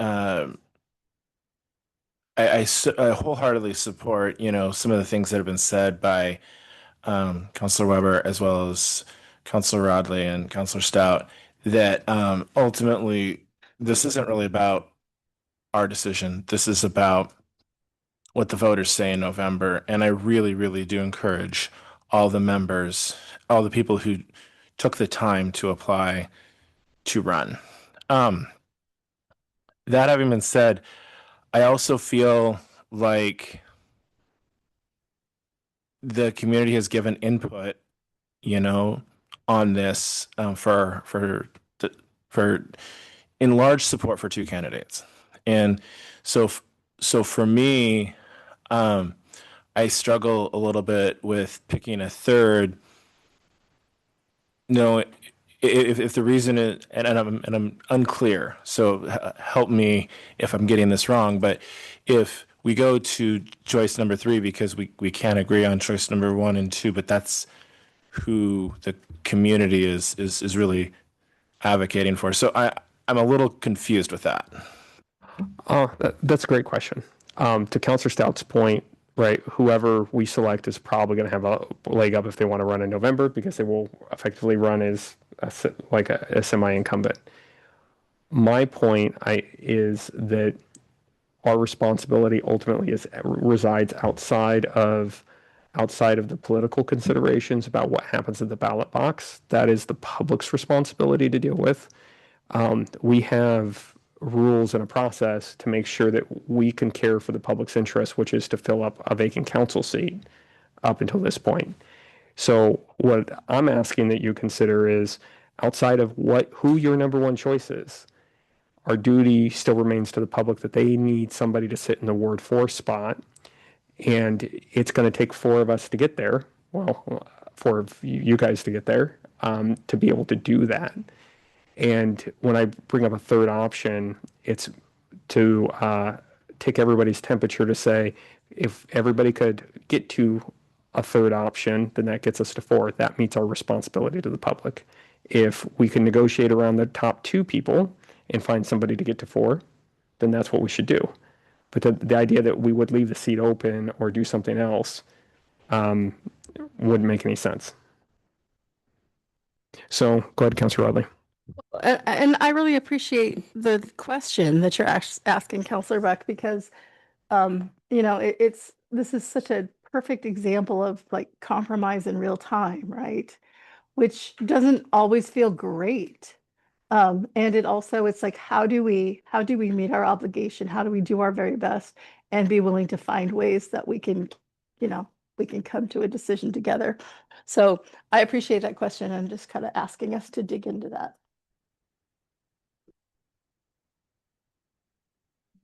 Okay, so we feel stuck, which is fine. I think if people don't have anything else to say, then maybe we try voting again and see if that triggers some conversation. It is getting pretty late, so I think we need to consider that. But go ahead, Councillor Buck. No, I'm just trying to get your attention. Councillor Stout. Councillor Stout.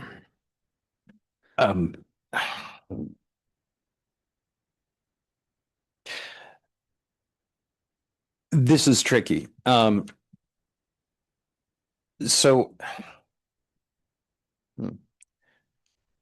I think why don't we call the vote? I mean, I'm going to withdraw my request to speak, and then we'll see how the next vote goes, and then I might chime in. All right, Bridget. So am I calling a real vote? We're calling a real vote. We're calling a real vote. Asking for what people's number one preference is, right? We're not asking them to rally around a third person. We're just asking them to state the straight up who they want to fit in Ward 4. Okay. All right. I will start again with Councillor Buck.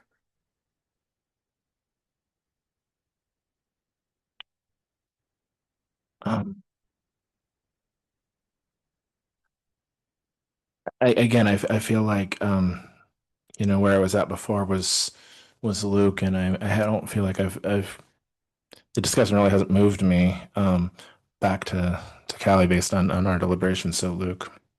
Stout. Luke. Weber. Luke. Rodley. Callie. Mo. Callie. Okay. Councillor Stout? So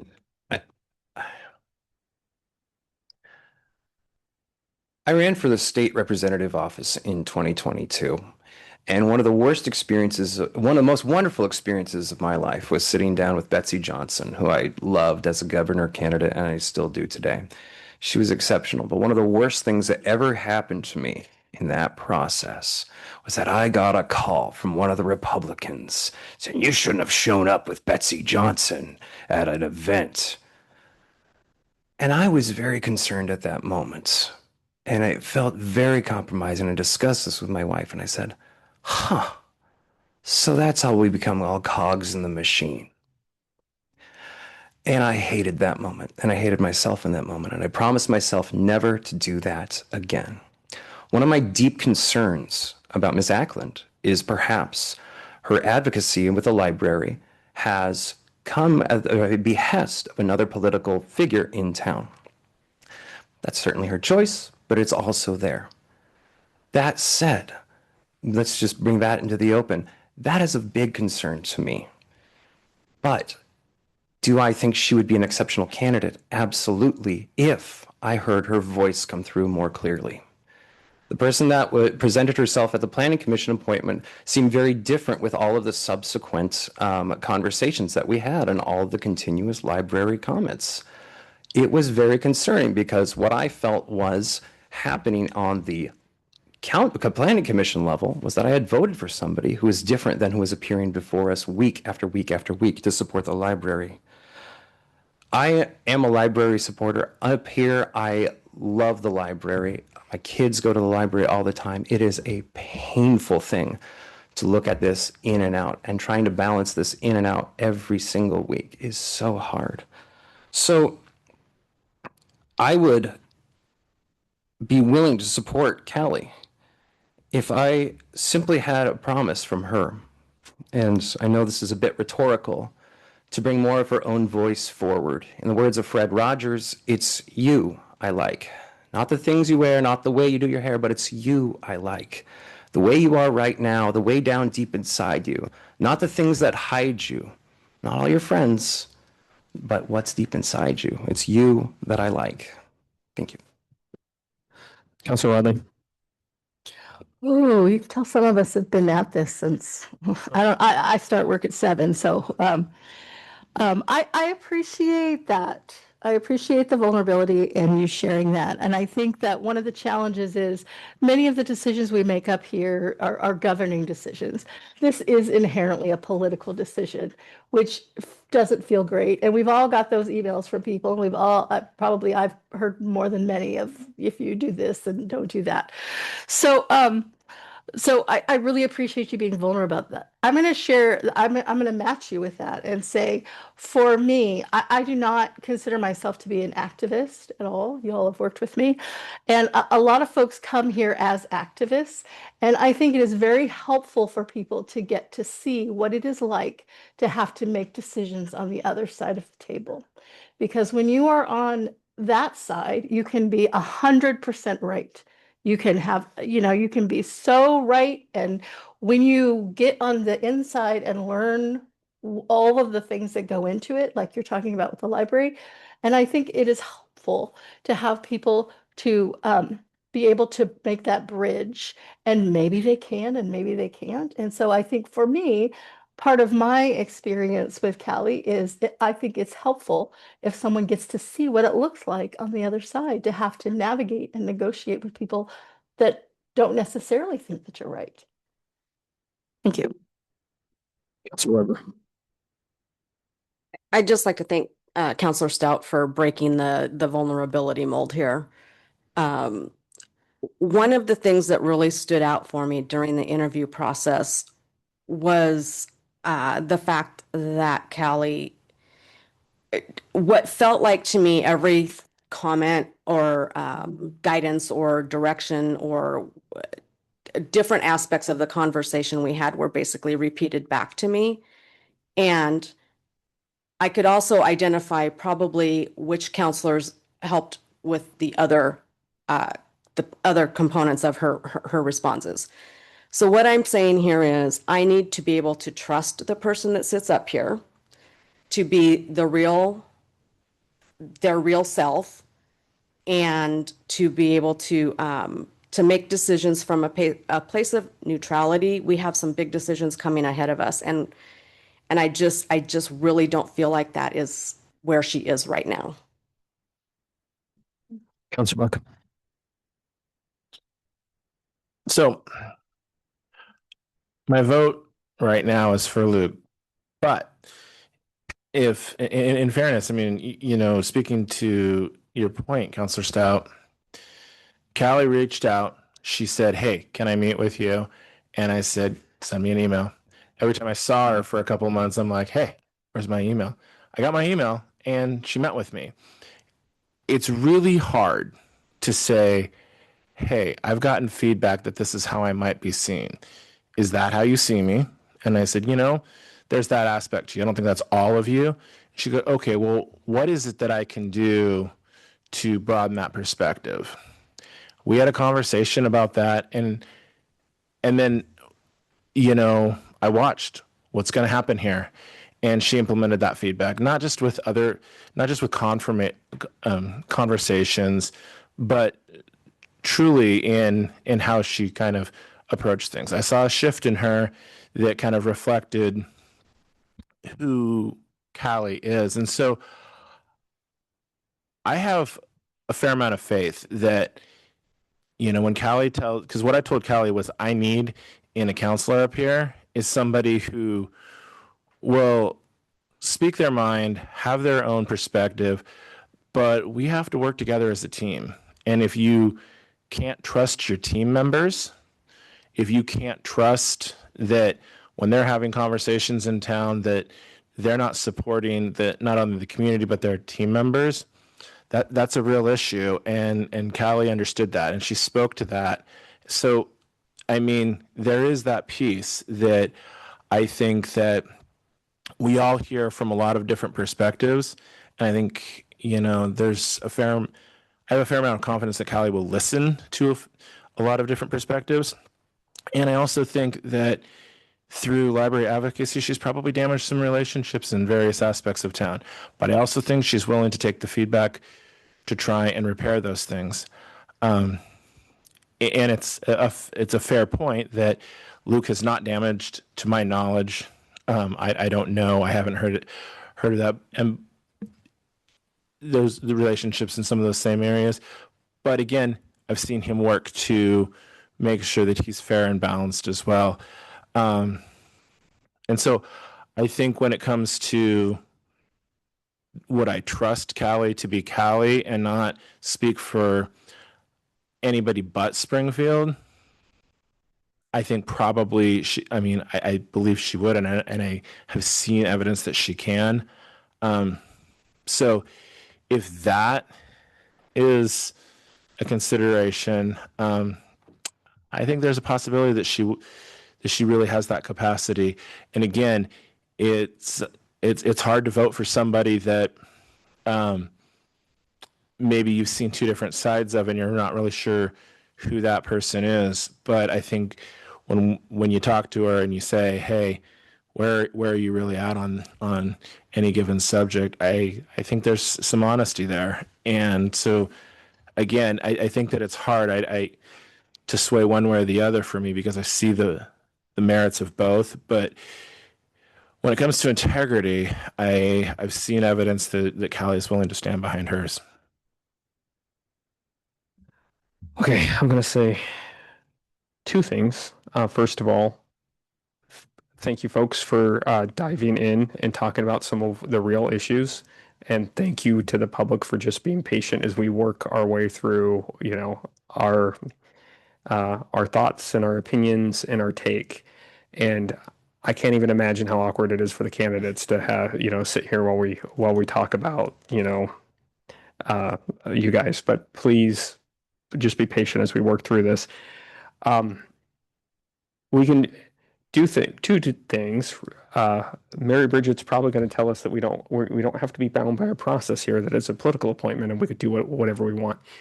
Would it help to bring one of them or two of them up and ask them more questions? Councilor Buck. I really appreciate Councilor Weber and Councilor Stout talking about their concerns. Kind of like to hear that from Mo and Rodley, if you're willing to, on Luke. What would you need to what would you need to speak to? Because we're asking candidates to come up. I mean, I think that's a hard thing to do.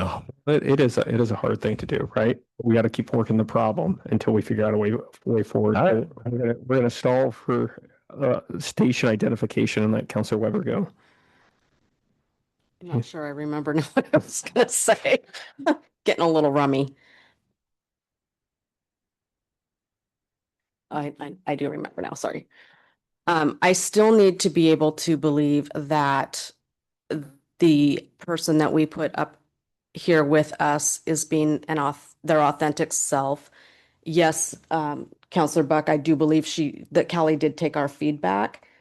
But again, I felt it was just repeated to us in an interview process. I haven't seen it in action yet. That's where I don't know that she can or can't take that feedback and be that trusted person for me. Because I haven't had enough time to witness it. I can say that I have known Luke for 6 years. We're not best friends. We don't hang out all over, like we don't hang out. We don't share space in many ways. We share common interests. We share a desire to serve this community in the best way possible and make the best decisions for the citizens that live here. I do know that is Luke McAllister because I've seen it. Great, thank you. Do either one of you want to jump in here? Councilor Mo, you guys got one thing about, got to get the microphone here. One thing about Callie, when she was being interviewed, she talked about her experience in the Navy and how that trained her thinking to look at situations differently than it normally did. And I like that because I'd like to have that capacity up here in the council for somebody to look at something different than we can and help us think problems through. So that's why I select Callie. And I just want to say to you all that after sitting through this, running for office will be a breeze, honestly. You can listen to people talk about you. I think that and I appreciate the call out because, I've talked about what I appreciate about Callie. I will say I did meet with Luke as well. And for me, the difference was in my initial conversation, and I really only had one conversation with Luke, he didn't even really seem to understand what the role of a city councilor was. And so it was much more of a vibey kind of a conversation. Whereas I realized that, Callie comes at things with like much more of a directness of like, here's what I want to do and here's what I want to work on. So I came away from that conversation being like, I don't even know if he knows what he's getting into. And it didn't come across as like this strong like desire or need to do it. It felt to me more like other people were like, you should do a thing. And so it's no negativity. It's no particular judgment. It was just a difference in how serious Callie was taking it. At least in the conversation with me. And again, I didn't have 6 years of working with Luke and I haven't had 6 years of working with Callie. So it was just going from the conversations, the way they reacted and interacted with me. Callie's was much more serious. Weber. I appreciate that, Councilor Rodley. I think there is a difference in styles here for sure. I will say that I don't think that makes either one of them unprepared. I just know that I'm just going to go back to the trust issue for me. And I'm just not there yet with trusting that Callie is going to show us her authentic self up here. So I'm going to weigh in onto this because we're throwing around this term authenticity quite a bit. Callie didn't strike me as inauthentic at all. So like my take on the conversation that I had is I've known many young professionals, and sometimes when they want to do a great job, they want to take coaching, right? It wasn't. I didn't get the impression that what I saw was anything short of her authentic self. I did get the impression as somebody was growing into their professional career that they were that she was looking for and taking a lot of the coaching in and hadn't hit that point where she kind of just filtered out what was useful and what was not. But I did not read it as inauthentic at all. Okay. We're still at the same spot. Okay. So does anybody have an opinion on how, like, we can bring people up? We can talk about other issues. We we have to figure out a way forward. So what do you guys think? Okay, since we're thinking outside the box, We are thinking outside the box. there is no box anymore. So the train has left the station. So, um, And I assure the public our jokes get better the longer this goes on. so I'm wondering, maybe Sean, if you could ask the candidates if they want to come up and speak, because I mean, we've said a lot of different things, and maybe they do, maybe they don't. I don't know, but I'd like to consider their feelings. Okay, go ahead, Councilor Weber. I just have to, when Mayor Van Gordon was appointed to to his position, I applied for this vacant seat. I didn't win it that night. The council selected somebody else who honestly I thought was less prepared for this role. Because and I think it's fair to say that nobody really knows, really knows, like you can observe and you can know what the semantics of this role are, but really sitting here and facing public criticism, facing public input on any and many things, while it's a privilege for us to sit up here and hear that. And I know it probably feels like sometimes we're just like, well, I know sometimes I'm just exhausted. Like right now I'm exhausted. But nobody really knows what that feels like to take that and own it every single week or conversation or issue, right? It's a lot. And I do think that it's important that folks know that.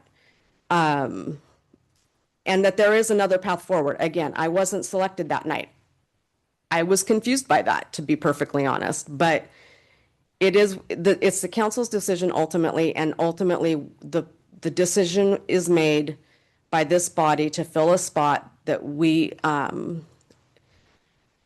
with somebody that we feel will help us get through this short period of time.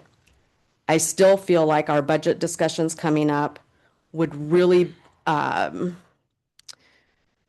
benefit from a fresh perspective, one that hasn't been saturated in all of the different conversations we've been having over the last few months. Somebody who might see something a little bit differently, that's something that we've missed, something that we're just so absorbed in, we don't see it anymore. And again, that takes me back to Luke and his experiences in all of the places that he lives his life in. And he's got a lot of lived experience and past experience that has brought him to the person that he is today. And I really feel like a fresh perspective would be very helpful here. Councilor Riley.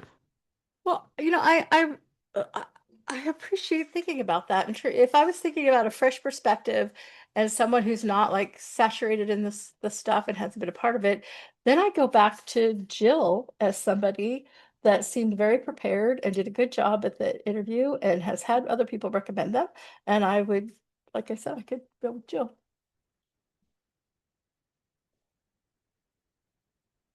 What do people think? I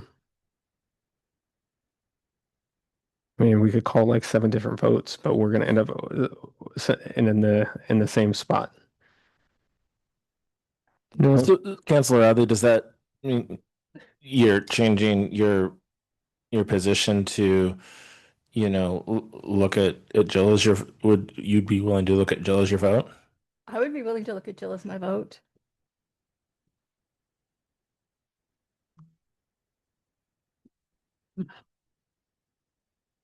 Anybody else?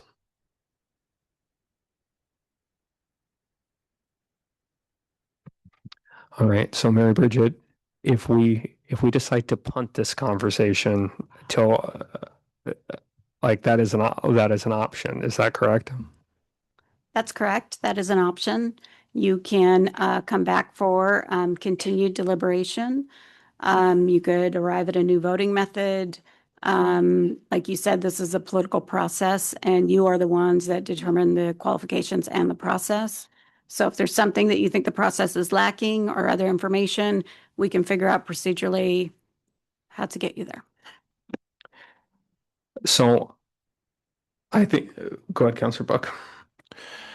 I guess I just want to remind all of us here that are voting, myself included, that by putting this vote off and by not finding a way to compromise and make a decision here and get it figured out tonight, we put that whoever gets appointed in a tougher spot. We have budget like in 20 minutes. And we have a lot of other things that are coming as we have a summer break and then just kind of jumping into it in the fall.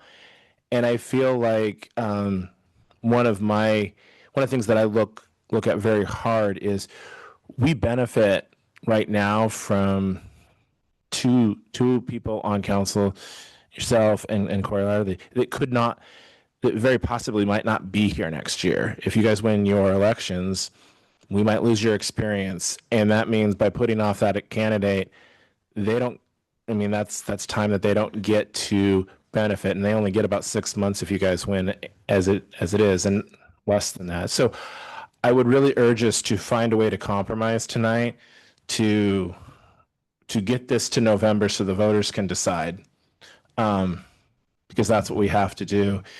And I don't know what that looks like for folks, but I mean, I feel like it's unfair to put this off because what's already being asked of whoever we appoint is to get up to speed with the budget, which is a big deal in a very short amount of time.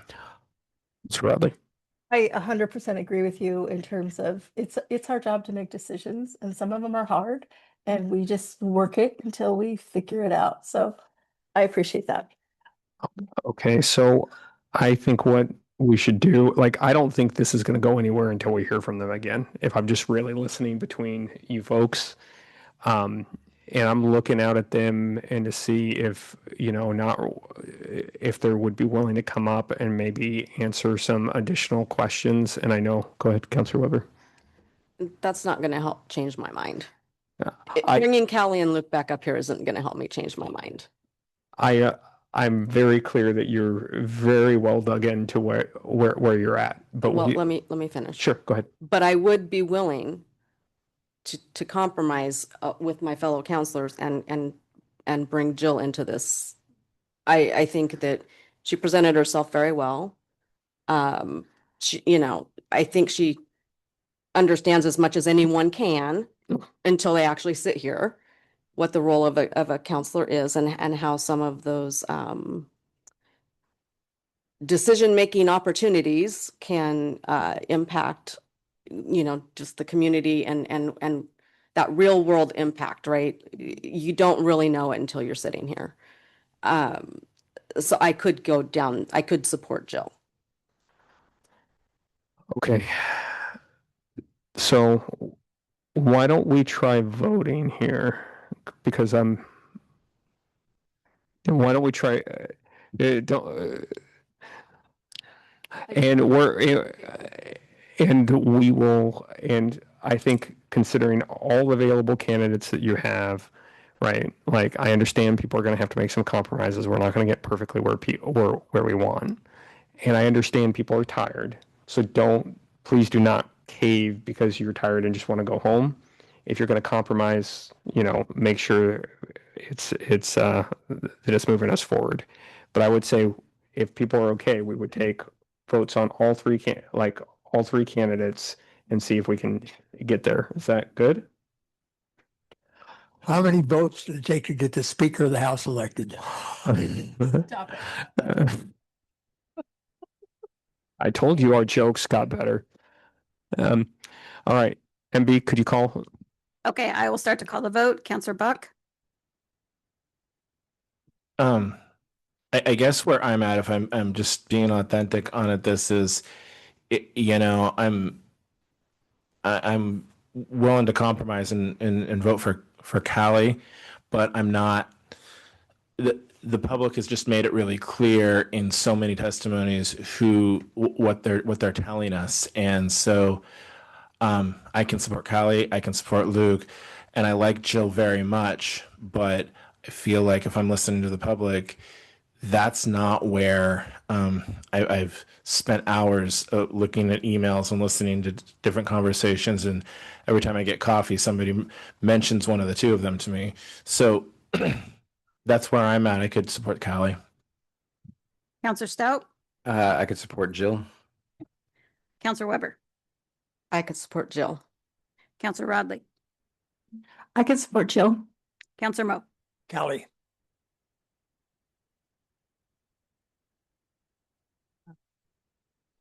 Okay. Counselor Buck, I would just offer that the testimony that we have is only a sampling of where the public is, and the real art to this work is to infer, where all 60,000 of our residents are. That's the hard weight. Do you guys want to vote again? Not really, but okay, let's do it. Okay, so we'll do another vote with the three candidates. Counselor Buck,